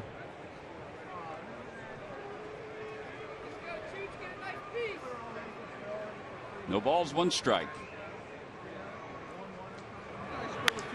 Fly ball to right field, and Puig is there. And the Phillies are retired here in the 8th inning. No runs, 1 hit, and 1 man left. To the 9th we go. Dodgers leading it by 4.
That led it 5-3, but the Dodgers scored 3 in the second, and they haven't trailed since. Back in the 3rd inning, our W.B. Mason delivery of the game and bat flip. Zack Greinke goes deep to left center. Really did not have it going on the mound today, but he had it going on in the batter's box. 3 for 3, 3 runs scored, and that is your W.B. Mason delivery of the game. And he knew it as soon as he hit it that it was gone with that bat flip. I mean, great bat flip. I don't know if you've looked at some of the YouTube videos of some of the hitters in Korea. I mean, they have like a contest on the best bat flips. Yeah, but who's that bat flip remind you of? Brett Boone and Wilson from Seattle. Danny Wilson did have a bat flip. He had a great D-Dub. Great bat flip.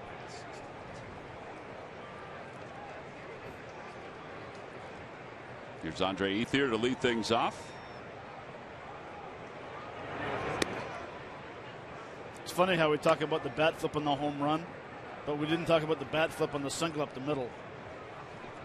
See, I didn't even remember seeing the bat flip and the single up the middle. Well, if you're going to do it, you might as well do it all the time. Be consistent, right?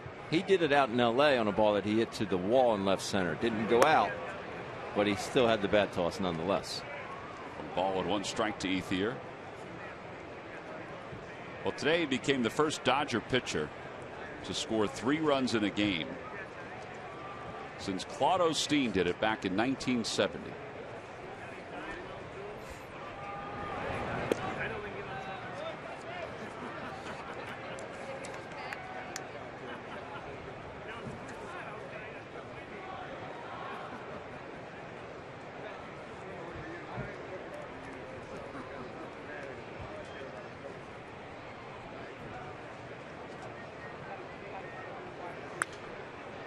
Be out of play toward the sweet level. Here's the single. Here's the bat flip. Here's the next single. I guess the home run's a little higher of a bat flip. It was definitely higher. But the first flip or toss, whatever it was, pretty good. Had something behind it. Here's the 2-2 pitch. Another one fouled away. This one toward the Hall of Fame club. I'll tell you, last inning Don Mattingly came out. Talk about some useless information. Remember, I was a big baseball card collector. And Don Mattingly, the 84 Donruss was his rookie card. And we all know about the hype coming up when he was supposed to be this and that, and he was until his back went out. Long run for Cody Ashe. Oh, nice did he play. make the catch? He did. What a grab by Cody Ashe. He slid it to foul territory and was able to pick it off the top of the dust. Very nice. Great play here. And actually goes to the backhand to make the play. I think he would just hold the glove straight out, but goes to the backhand. Great play. Excellent play. As he continues to make the adjustment to left field. 1 out. Scott Van Slyke will pinch hit.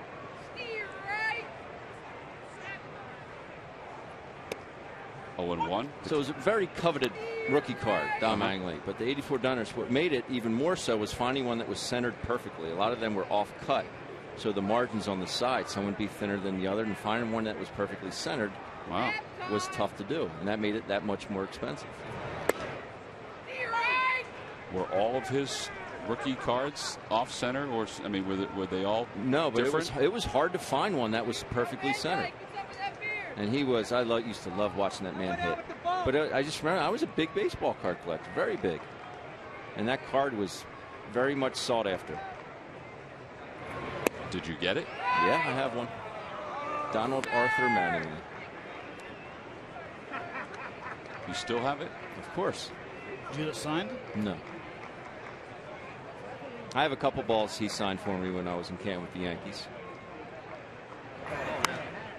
Over the screen remains 1-2 to Van Slyke. He actually signed a New York jersey, New York Mets jersey for New York Yankees jersey for my golf tournament. Very auction cool. item. Speaking of pretty cool, ricochet, nice catch. Oh, nice grab.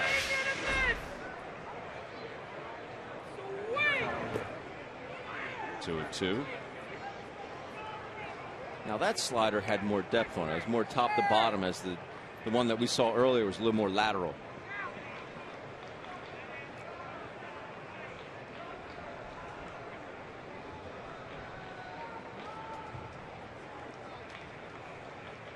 Yo, Scott, strike 3.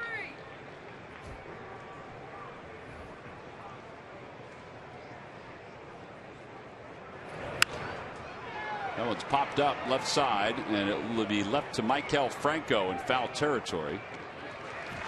2 outs.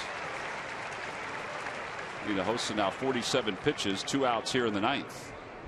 Every time the Phillies pitchers retire, the opposition 1-2-3, which has happened twice today. Comcast will make a contribution to Phillies charities. Phillies baseball is brought to you by Xfinity, the official entertainment provider of the Philadelphia Phillies.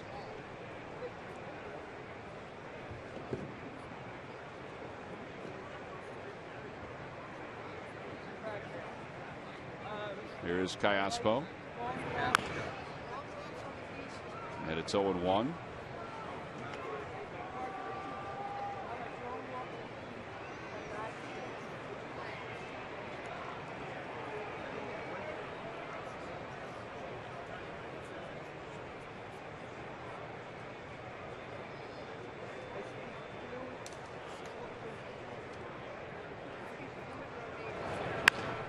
Out of play, it's 0-2.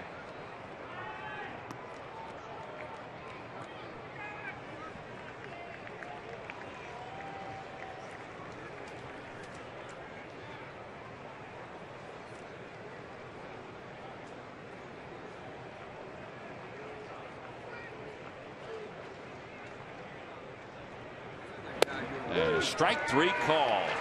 5 strikeouts in 3 innings for Hinojosa. 3 scoreless innings of relief. Last chance for the Phillies. Let's see what they have. Down by 4. Great pitching, man. Way to pitch, baby.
to the bottom of the ninth. And when this 3-game series with the Dodgers is over, it's off to the West Coast for the Phillies for a 3-game set against the San Diego Padres. Here's your pitching matchup on Friday night, 10:10 Eastern Time. Aaron Nola will take on James Shields. He's 8-4 on the season.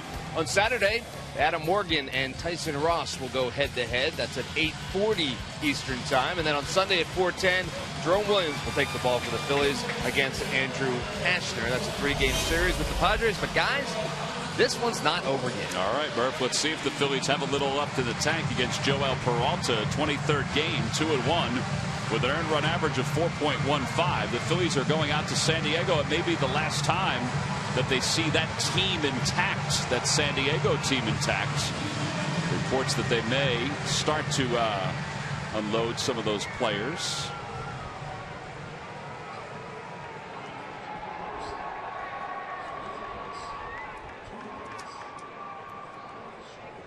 Here is Andres Blanco.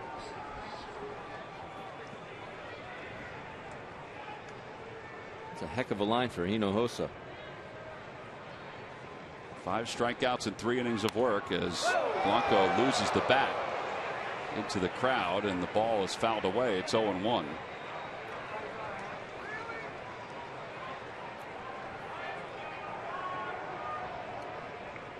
I think everybody's okay. As much pine tar as he has on his helmet and his bat. Putting a helicopter into the stands.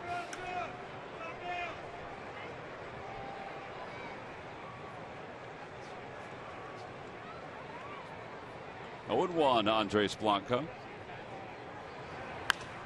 That one's popped up over toward third base. Callaspo is under it, and there's the first out. Callaspo continuing to play third for the injured Justin Turner. And now Cesar Hernandez, who is 1 for 4 in the ball game.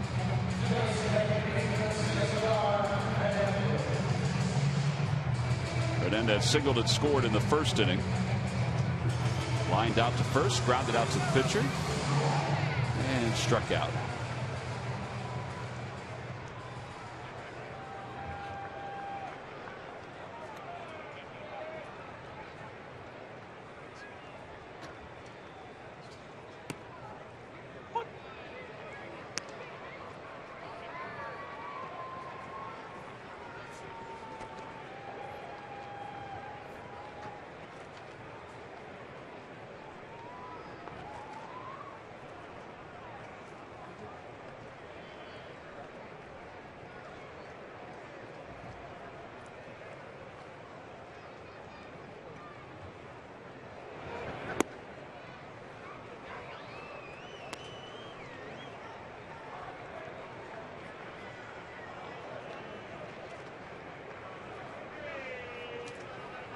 Phillies have managed 9 hits today. The Dodgers 15 hits. Dodgers 10 runs on those 15 hits. Low.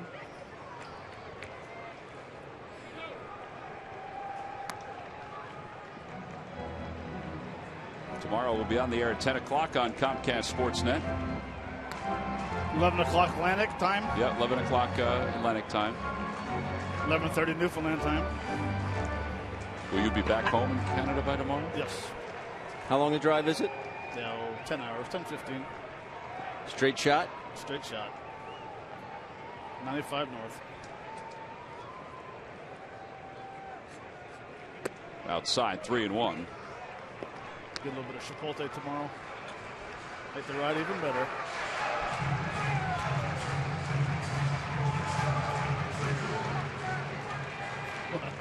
A little bit of what? Chipotle.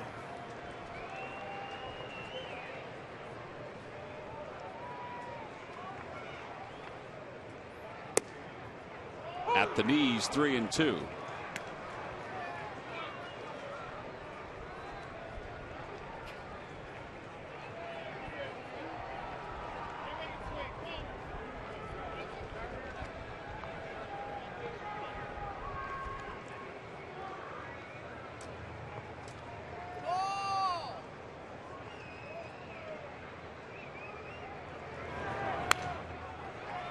Cesar fouls it back.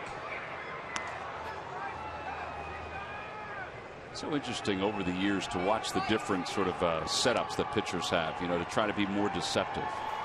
You know, Peralta's got all this, and he's not the only one. J.P. Howe does too, but guys have all these different movements before they deliver the ball to the plate, and a lot of it is just to have more deception. Yeah. They don't feel like they have enough to get a hitter out with a fastball or anything like that.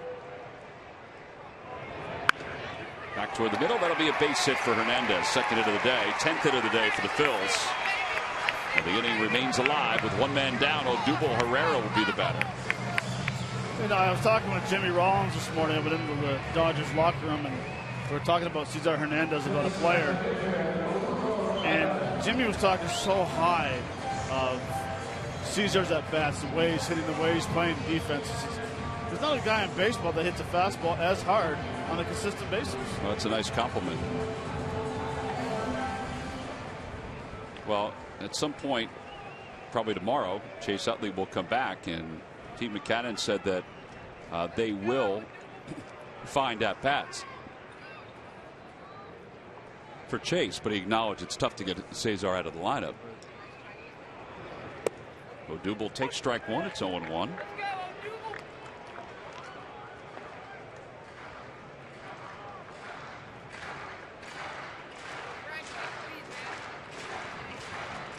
Well, I know that hit right there would make that 5-hour plane ride a lot easier to deal with. 2 for 5 is night and day better than 1 for 5. Knocked down by Adrian Gonzalez, crawling, flipping, past Peralta. The ball is loose, and the Phillies have 2 on with 1 out. They'll score that a hit. That's the 3rd hit for Odubel Herrera. May gotten spiked. Athletic trainer for the Dodgers comes running out. He got spiked. It was right on the top of the foot. I gotta believe Herrera's left foot landed right on top of Peralta's shoe.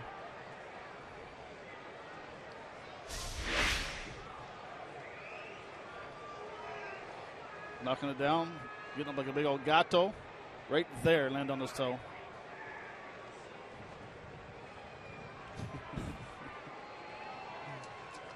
That was got him there too.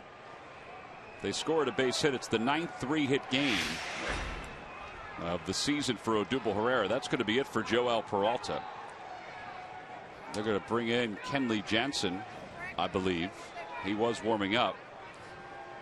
Save situation.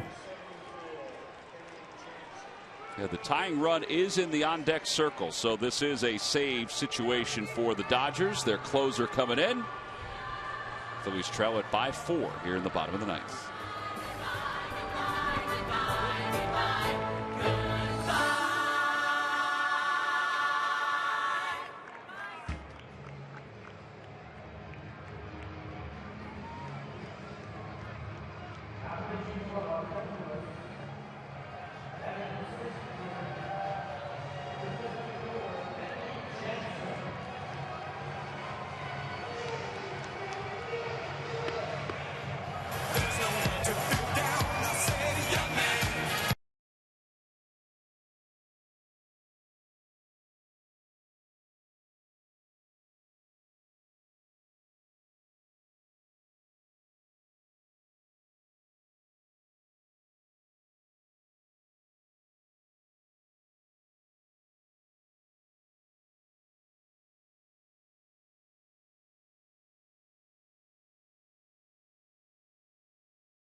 Pennsylvania, New Jersey, and Delaware. Count on it. It's coming up right after. NBC 10 News is coming up right after this ball game. Here we are in the bottom of the 9th inning. The Phillies trail it by 4. They've got the tying run of the on-deck circle, so that has enabled Don Mattingly to go to his closer in a save situation. 30th ball game.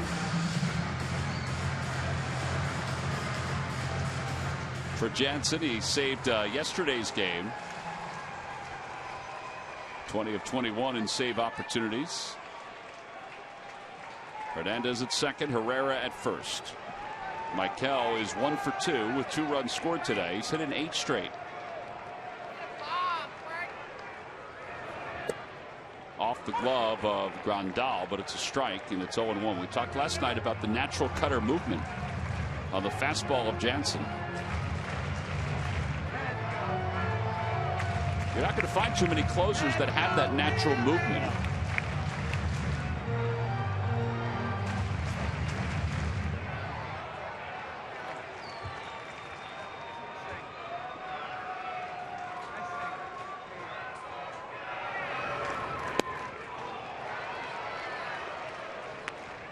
That's just an unhittable pitch right there.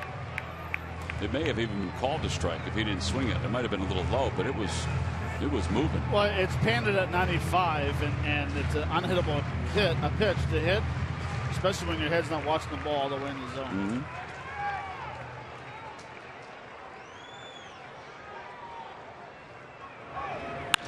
That one's out towards center field. On the run is Peterson. Back toward the track. It's over his head. It's off the base of the wall. Here comes Hernandez. He'll score. Herrera's right on his heels. He'll cross the plate. A 2-run double for Michael Franco. It's now a 10-8 ball game. 21 doubles for Franco. How loud was that off the bat? Hurt my ears up here. It's a high cutter. This is the pitch before, low and away. See how he pulls off a little bit? Now the next pitch, he makes the adjustment. Even though the pitch is up, he stays through the ball and thinks right center and realizes that he has that power to hit the ball to right field. So we talk about game of adjustments. That it was right there. Well, now Ryan Howard is up with 1 man down, and Howard fights it off into left field. Callaspo going back. He can't make the play. It spins away from him. It's a base hit for Ryan Howard. Runners on first and third. Franco wasn't sure what the heck to do on that one. He made the right decision, though. And now the tying run is at first. The winning run is walking to the plate.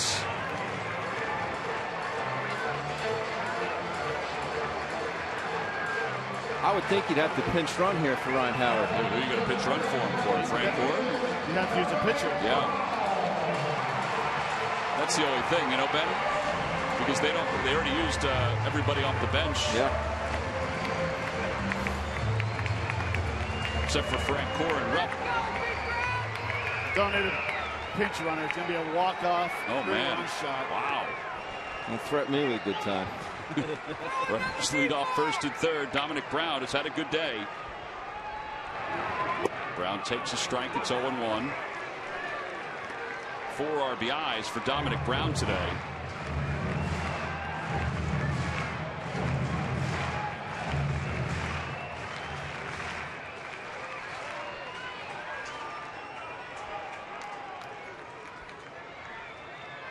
That was a pretty good pitch on the first offering from Kenley Jansen.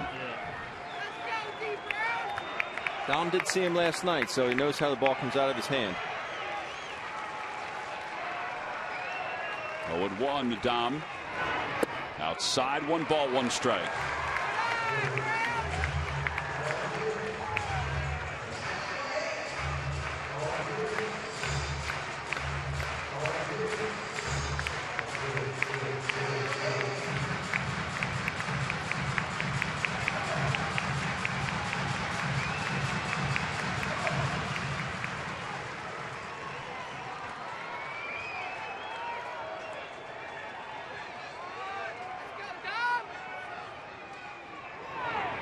That one's pulled, caught by Gonzalez. It's a double play, and the ball game is over. Oh, man, you can't hit it any harder than Dominic Brown just did. And Adrian Gonzalez, right place, right time. He finishes off the final game of this series, and the Dodgers hang on, and they win it by a final of 10-8. I think the ball ends up being foul. Yeah, it would have gone foul.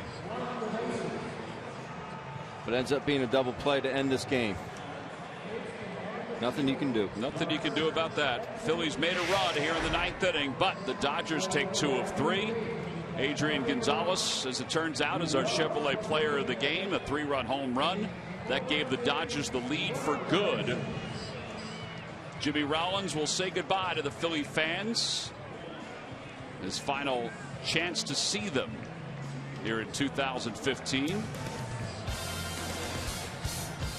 So the Phils took game 1. The Dodgers took the last 2. They win it today 10-8. We'll be back to wrap things up from Philadelphia right after this.